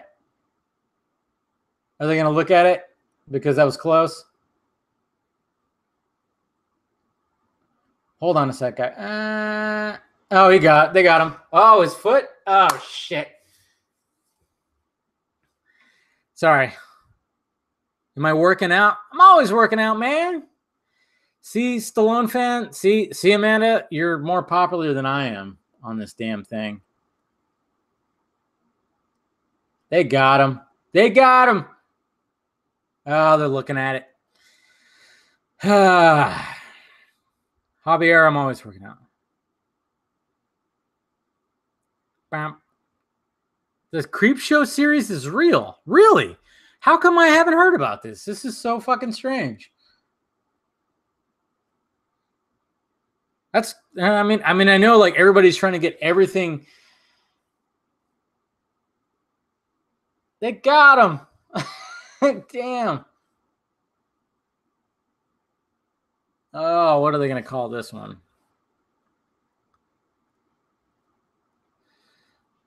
Yes, Amanda's here. Right when I was almost going to get close to ending this thing.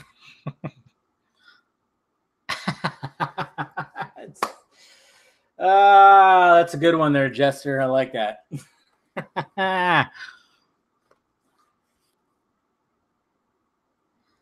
Yes, it is, Hoskins. If you keep switching arms, yes, it is.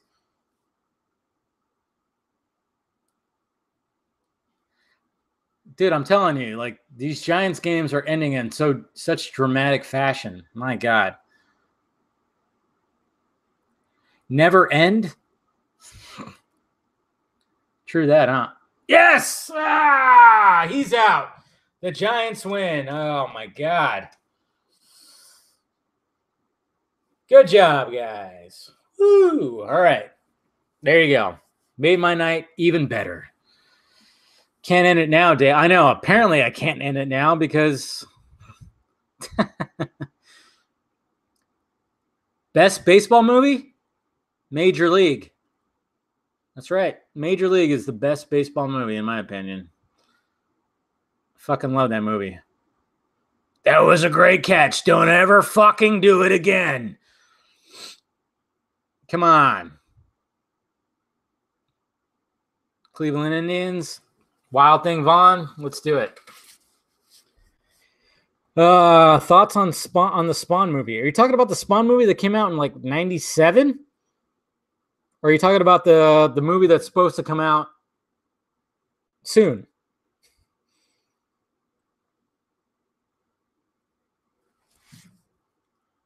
Which movie are you talking about? Todd McFarlane doesn't know shit about movies, of course. Who needs input? Yeah, he should have some input. Yeah, Amanda. Sandlot is... Yeah. I would say Sandlot is probably my second or third favorite baseball movie. Because, yeah, I love that movie too. I'm just trying to think, like, what would be my second? I mean, when it comes to baseball movies, it's like Major League is number one. I would say The Sandlot is probably number two. Then you got like movies like, you got Bull Durham, For Love of the Game. That's a really good movie. Little Big League. Does anybody remember Little Big League? Such an underrated baseball fucking movie. Little Big League. Anybody? Rookie of the Year is good too. Carlos Estevez. Yes. Carlos Estevez as Ricky Wild Thing Vaughn. Basketball? Really, Steven? Angels in the Outfield? Yeah, I'll give you that. You don't remember? Nobody remembers Little Big League? Come on, guys. Hardball? That's a good one. Who doesn't love Keanu, man? The guy's a fucking treasure. Little Big League, Moneyball. I just actually watched Moneyball the other day. God damn, that movie's good. Fucking love that movie. I just had a friend of mine go, hey, I remember that movie. Nobody remembers Little Big League? Yes. Okay, Javier, you remember Little Big League? This is when like a fucking 13, 14-year-old ends up managing the Twins because he's got such baseball knowledge that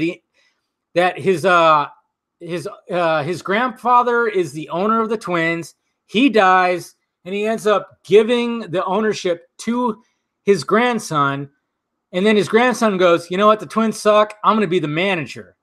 And it's a whole fucking thing. You know, you got a child manager. But it's actually really fucking good. It's got Jonathan Silverman in it. Weekend at Bernie's, Jonathan Silverman. Come on. Anybody? Just saying. Just saying.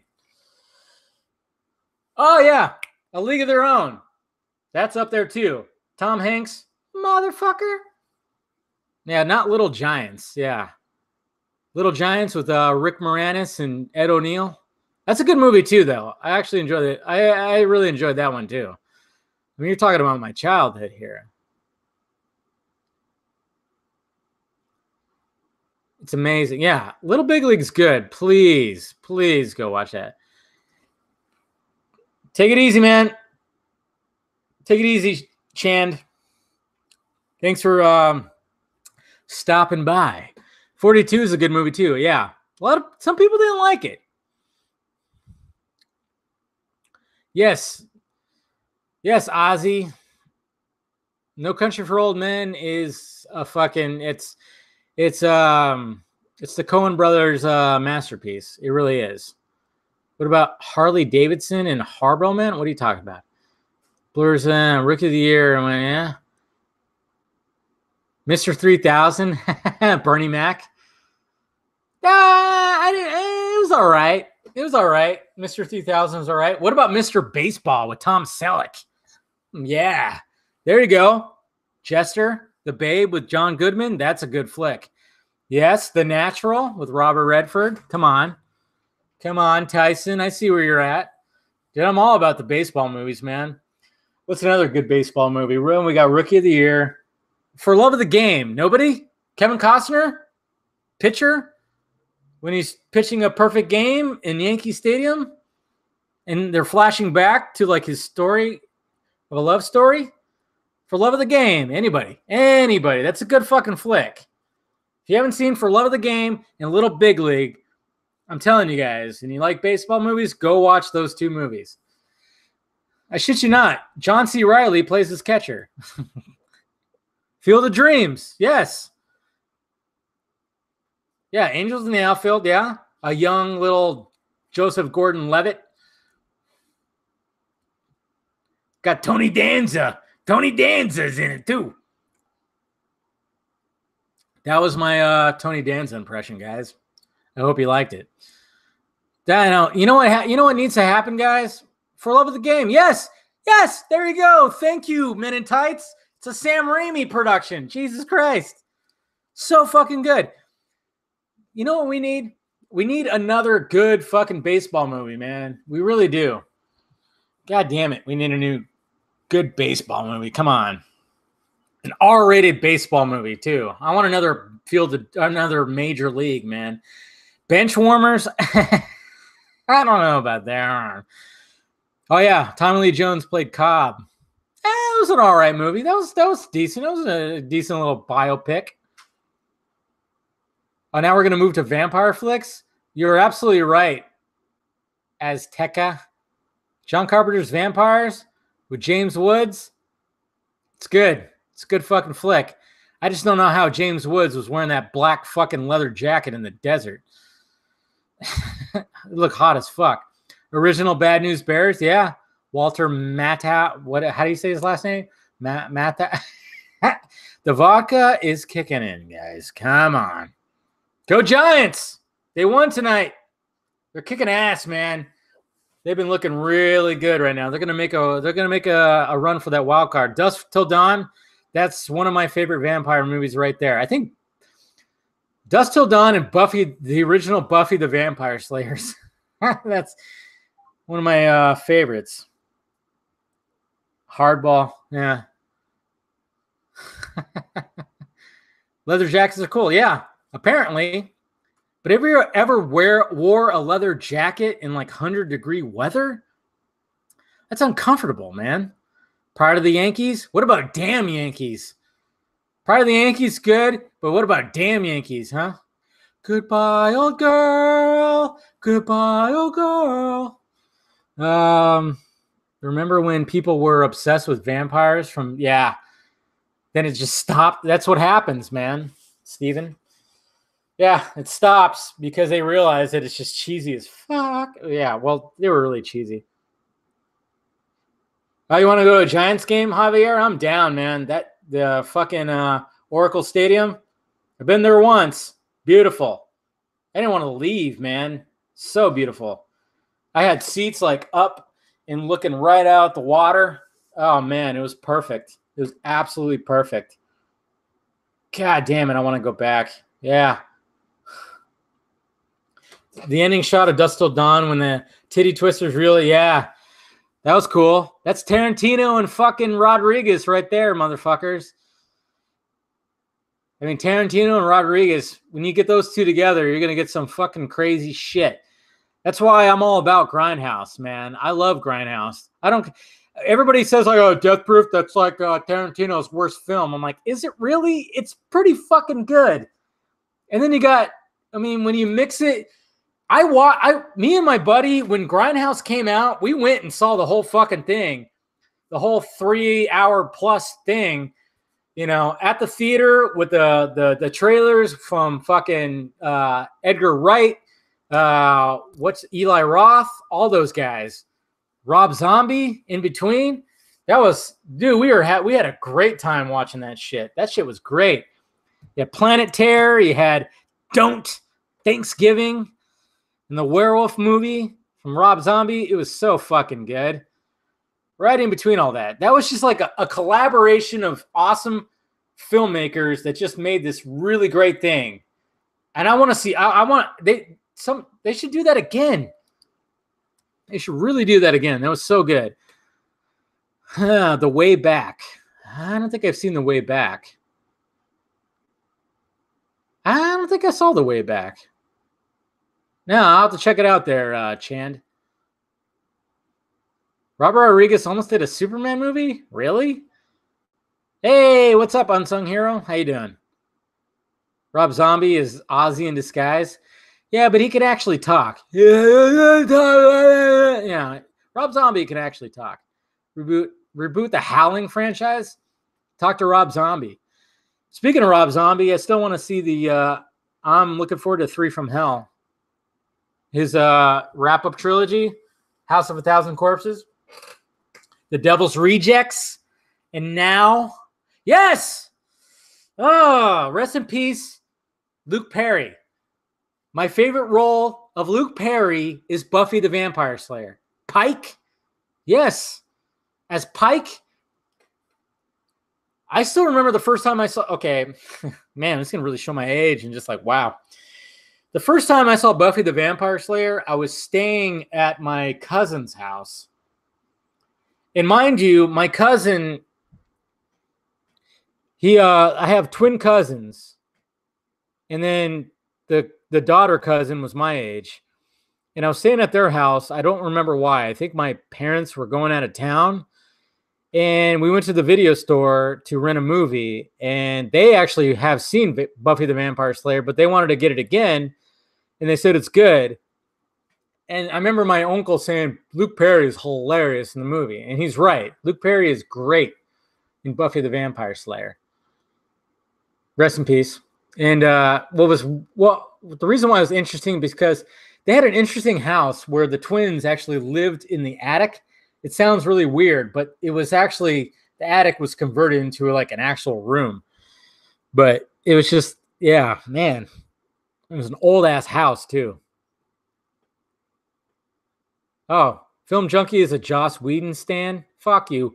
Why? Because he wrote Buffy the Vampire Slayer? Hey, fuck you, man. I don't care. It's a classic goddamn movie. Fever Pitch? Oh, no. No. Okay, we're back to the baseball movies. I don't know about Fever Pitch. Nah, I don't know if I could do Fever Pitch. There needs to be somebody needs to make a new baseball movie. I'm telling you, a new really good R-rated baseball flick like Major League. Robert Rodriguez was going to do Superman. Oh, is that what that was? That's right. Did he tap him for that? Dave, were you a Blockbuster? Oh, I was a Blockbuster guy. I was a Blockbuster and a Fox Video guy, Jester. I didn't really go to Hollywood Video when I was younger, but I went to Blockbuster, which was like a mecca for me. I was like, oh, I want to watch this movie. But there was over where I was living, they had Fox Video. It was just Fox Video. And every Friday, my mom would take me to Fox Video to get 2 movies. At least 2 movies. And she'd get a movie for herself. God, those were the days, man. Walking into a video store. You know, you always were disappointed when, like, they always had, like, the cover, like the sheet wrapped in plastic in front of, like, the actual, like, plastic of like, oh, yeah, we have this movie in stock. Just take this up to the front desk. And sometimes when you see a movie you wanted to watch, and the plastic thing wasn't behind it because it was already all taken. God, those were the days, guys. Now I could just pull up any fucking movie I want and be like, all right, I'll rent that and just fucking zoom it to my TV. It's crazy. Crazy to think about. Tucker's the man. Tucker's the man. I was a Blockbuster guy myself, and we had a chain here called West Texas called Hastings. Makes sense. Yeah, over here, and they're still around, which is weird. There's still one Fox Video around. I don't know how. I think it's because they have like a porn room. Maybe that's why. I don't know. It's crazy. I wish Tupac made more movies before he passed. What, Poetic Justice wasn't enough? You want Beverly Hills Cop 4? I'm sure they'll make it. It seems like Eddie Murphy, he's going to make Coming to America 2. So I would not be surprised if there's going to be a Beverly Hills Cop 4. So we'll see. Okay, where are you at, Ferris? Oh, there'll be a Knight Rider movie. Trust me. They already tried to remake a series on like NBC and it didn't work out. Guarantee you they'll try to reboot it again in movie form. Starring Dwayne The Rock Johnson. Did someone say porn? See, I got Hoskins back. It's called Coming to... Oh, God. Is that what they're going to call it? They're probably going to call it that. You're probably right, Hoskins. They're probably going to... Blood in, blood out. There you go. The replacements with Keanu was... Yes, Mark B. Fuck yeah. That's a really good football flick. Gene Hackman as the coach. Jon Favreau was like that angry motherfucker. No, that's a good-ass movie. Yeah. It's called Coming to Africa. He's going to go back. Yeah, the replacements was Bradley Cooper as Knight Rider. I could see that. They're going to have to update that song. Yeah. American Me. There you go. That's with the white boy that goes into prison, right? With James Olmos, right? Is that what it is? Yeah. Who wants to go to Africa? Damn. Don't be racist. God damn. Sorry. North Dallas 40 is a good... I never heard of North Dallas 40. American Me.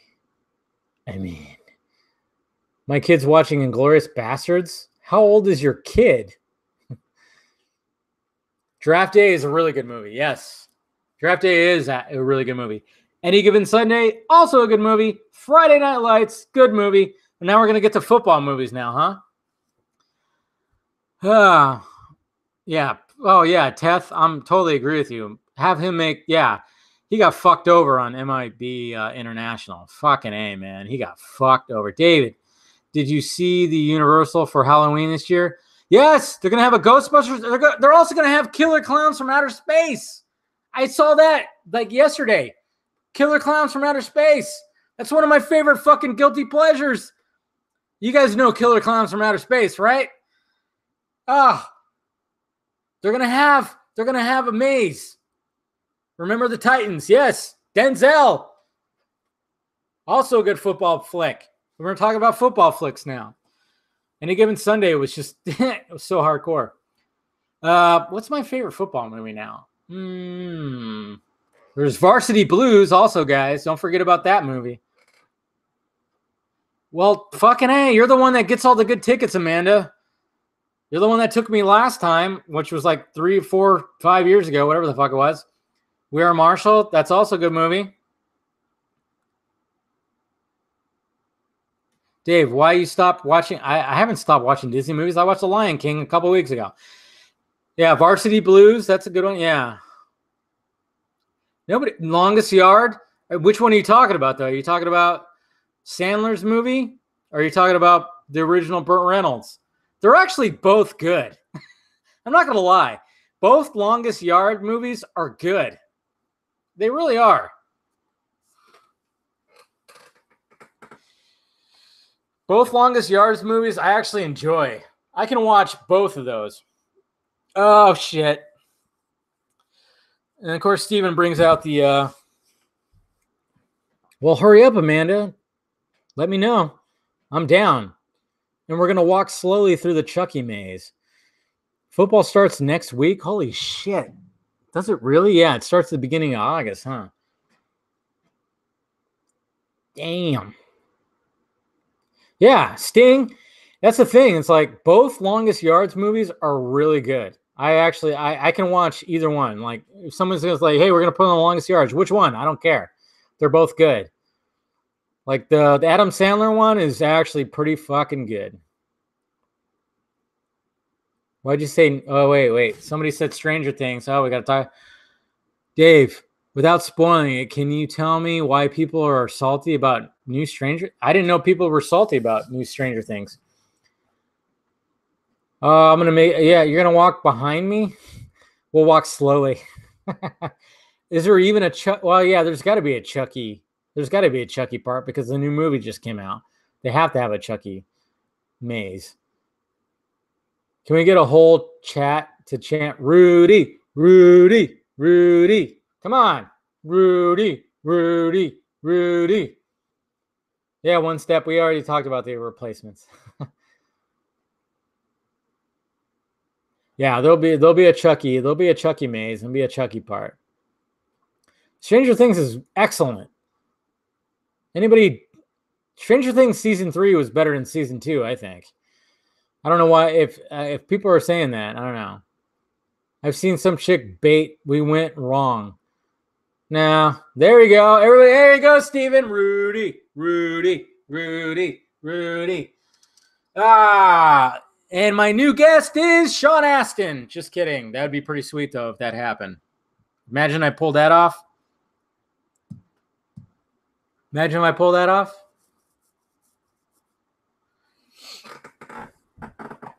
Thoughts about the Joker movie? Yeah, I'm looking forward to it. I think it's going to be excellent. Yeah, see, Amanda knows. Season 3 was great. I kind of crushed on Uma Thurman's kid. I'm not going to lie. Hopefully she's of age, right? She is. Okay, we're good. I think everybody kind of crushed on Robin, right? And I just remember, like, I was like watching. I'm like, why does this girl sound familiar? And I went, oh yeah, it's Uma Thurman and Ethan Hawke's kid. But she looks and sounds like her fucking mom. Like, damn, my God. Fuck this cave shit. They should make Mr. Freeze film called Heart of Ice. She's 27. Okay, thank God. She doesn't look it. Jesus Christ, she looks really young. Wow, she's 27? And she's just now getting into the whole acting thing? That's crazy. She's 27? I would have thought like 21, 22. Fuck, man. That's crazy. Aliens is a fucking masterpiece. You are absolutely correct with that, Ferris. The fact that James Cameron capitalized on Ridley Scott's movie, because the original Alien is also a masterpiece. To have a sci-fi franchise, to have two movies with two different directors, two different distinct styles, and they're both just fucking beautiful. No, wait, what? Okay, so who's... Okay, Google. How old is Maya Hawke? Maya Thurman Hawke is 21 years old. What the hell, Steven? God damn it. See, I was right. I was like, she does not look 27. Yeah, she's 21 years old. So, hey, it doesn't matter. Long as I can crush on somebody that's of age. You always worry about that in movies. You're like, wait a minute. Should I be crushing on Kimberly in the new Power Rangers movie? Naomi Scott? Should I be? Oh, wait, she's 20. Okay, good. Yeah. Good God. This got into a weird fucking place right now. See what happens? See, Amanda shows up and I'm like, now I'm doing overtime. Now I'm doing overtime. Been on this thing. Okay. We got 4 minutes till it's 2 hours. Then I think I'm going to call it. FBI open. Shut up, Hoskins. The Program. Hey, Mark B. That's a good pull. Wow. God, I haven't seen that movie in forever. That has Omar Epps in it, right? And I remember the controversy about around the movie The Program, because the guys, like, they laid down in the middle of the street and the cars were just going by, and apparently like fucking dumbasses were doing that and some kid got killed. It's because you're special. Yeah. I mean, apparently. And here, over here you are. Yeah. Didn't The Rock do a football movie? Yes. It was called, he was teaching kids. He was a coach. What's The Rock's football movie, guys? Gridiron Gang. There you go. Yes, the Gridiron Gang. He was the coach of like juvenile, yeah, kids that were like, you know, not doing so well. They were kind of juveniles or whatever the hell. Yeah, Gridiron Gang. That's right. God, I forgot about that movie. Yeah, there's a lot of football movies. Seems like there's more football movies than there is baseball movies. Not that many basketball movies. We got Space Jam. We got Space Jam 2 coming out. Oh, can't wait for that one. Jesus Christ. Game Plan. Oh, yeah, he was in 2 football movies. Oh, shit. That's right. Yeah, but Gridiron Gang was good. Game Plan was some Disney fucking bullshit. Yeah, but that was like Disney Channel shit. That was when The Rock still had hair.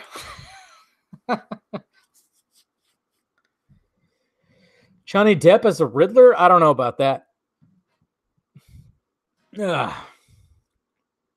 No, you're right. Gaming Plus. 42 was a good movie. I don't know why. It just didn't really take off. Critics didn't really like that movie that much. It was weird. I will direct the next baseball movie. Fuck yeah. You know what I'm going to call it? The Bullpen. It's going to focus on the guys that are in the bullpen. Because every time I see, when I watch a baseball game and they show the bullpen and those guys are just sitting there, I just like want to know what they're talking about. I'll make it very Tarantino-esque with good dialogue. Spike Lee should do a TC movie. It's going to have to be a black character for sure, because I'm fairly certain that Spike Lee is racist to white people.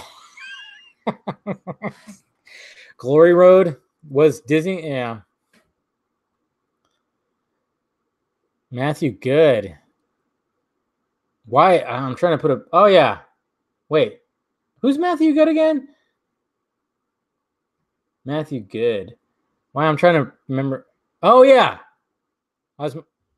Wait. Tarantino. What if Tarantino did a DC movie? Who would he do? He could do maybe he could do The Question. Now, Jonah Hex. Have Tarantino do Jonah Hex. Even though I'd rather have Robert Rodriguez. Robert Rodriguez could do a good Jonah Hex. I think Tarantino could do a Jonah Hex. Yeah, I don't know. Yeah, I remember who Matthew Good is. He's in that new vampire fucking AMC vampire witch shit. I always forget who Matthew Good is. I don't know why. I'm like, oh yeah, mine is. Yeah. I think Kraven the Hunter should be black and be in. Yeah, that'd be interesting. Tarantino almost did Sergeant Rock. Did he? He almost did Luke Cage too, but Green Arrow, he'd be good for Green Arrow. Yeah. But guys, we're gonna get a Tarantino fucking Star Trek movie. You watch. We're gonna get that shit. After we see that Once Upon a Time in Hollywood does really well at the box office, they're gonna they're gonna be like, okay, we're gonna do that Star Trek movie. We're gonna get a Tarantino fucking Star Trek movie next. And it's gonna be fan-fucking-tastic. By the way, Amanda, did you see Once Upon a Time in Hollywood yet? I know it's only been out for 2 days, so probably not. See, now everybody's trying to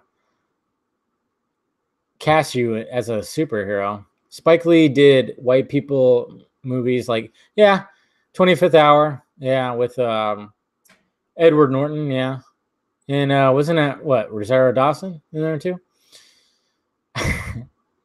I'm just kidding. He just has when he goes off on a tirade, it sounds like he just sounds a little loony, but he's a good filmmaker. No, I'm not saying anything. I'm not going to say anything about, oh, you saw The Lion King? What did you think of The Lion King? You take your daughter. I'm taking it. You took your daughter, right? I want to know your response to The Lion King and your daughter's response to The Lion King. Yeah, Hoskins. Yeah, it's Tarantino-esque. Birds of Prey, and that gave me some hope because I've had my reservations about Birds of Prey, and I'm like, what's this going to be? If it's going to be a female Tarantino movie, which which is just a Tarantino movie, people think he's sexist. That's bullshit. He's had female leads like crazy.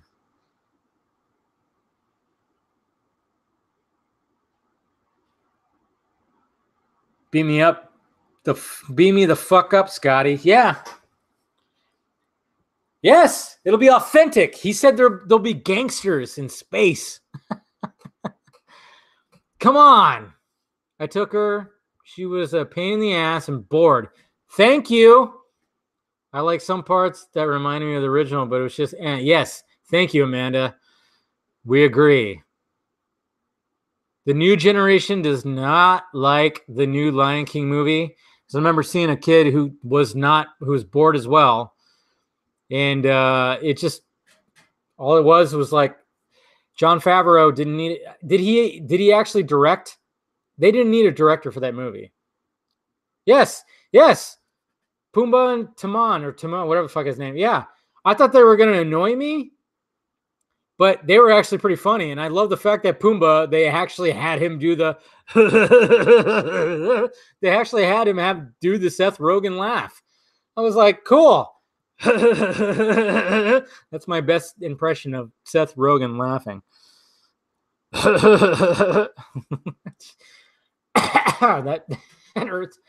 Have I seen The Long Shot? Are you talking about with the hockey movie with the guy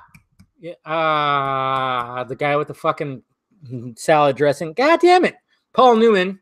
No, I haven't. I need to see that movie because Paul Newman. Yeah, no, I haven't seen. That's what you're talking about, right, Mark D? Oh yeah, Lion King is killing it at the box office. Yeah, it's killing it. It's just not that good. It's really not that good. I mean, Oh, you should show her Inglourious Bastards. Just do it, Amanda. I'm in the Nazi killing business. Cousin, business is good. I need to watch Inglourious Bastards again. I'm telling you, though, you know how Tarantino likes to link.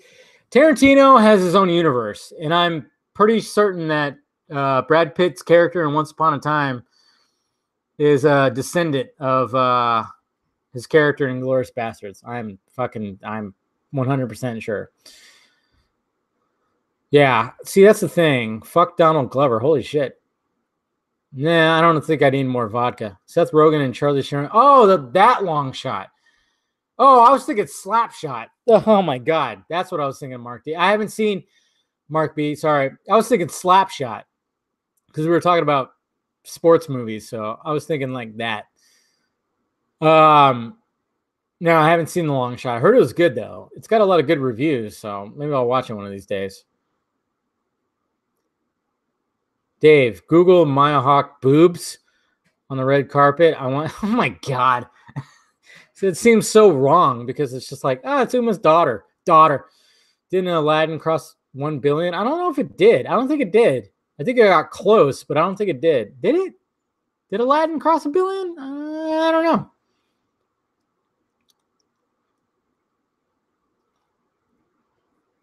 Oh yeah, Donald Glover is a talented motherfucker. It's just, he was just like all right as Simba, and he doesn't have the. When he's like singing next to Beyonce, it's a little fucked up.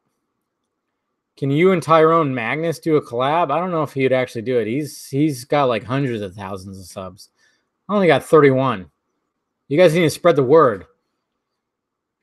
You got to make me bigger. That's right.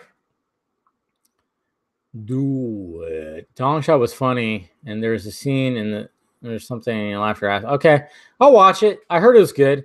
It crossed today? Jesus Christ, man. This is what...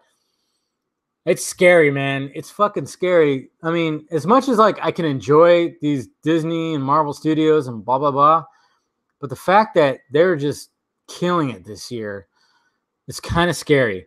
After buying Fox and Captain Marvel, billion, Endgame, billion, Spider-Man, billion, Aladdin, billion, and then it looks like Lion King might reach 1 billion. I don't know. It's a little scary, man. Dave would make Tyrone Magnus look dumb. No, I wouldn't. He's a happy dude. You watch his reactions, he's just a happy dude. I wouldn't make him look dumb. We would just laugh and be happy together. Come on. John Singleton should have made a Luke Cage movie. Oh, yeah. That would have been good. All right, man. Colbert, Steven. Yeah, sorry. I would have had you on here, but, Justin. I mean, that was good. That's a smart man. I think I'm going to tap out pretty soon. I'm going to tap out too, guys. I think it's time. It's already almost 11:30 where I'm at. So I've been doing this for over 2 hours, but hopefully you guys enjoyed it, and follow Justin, man. I mean, the mid side. He's a smart dude. I mean, he's smarter than me. He knows what he's talking about when it comes to certain stuff, and he loves Snyder. And I think we're gonna, I'm for sure if he's gonna be at D23 with that release the Snyder Cut sign, I'm gonna be there right there with him, and then we're gonna do a video. We're gonna do something. That sounds like a really awesome idea and unique, because it's like, hey, we got a bunch of Marvel fans coming up. Cool. That's gonna be fun. So there you go, guys. Everybody say bye to Amanda. Because that's why you guys show up, right? Just kidding. Well, I think some of you guys just show up for that. Right? Hey, Michaela, I didn't know you were here, man. Cheers, guys. Thanks for tuning into the vodka stream, and I'll talk to you guys later. Do this next week, all right? All right, guys. Bye-bye.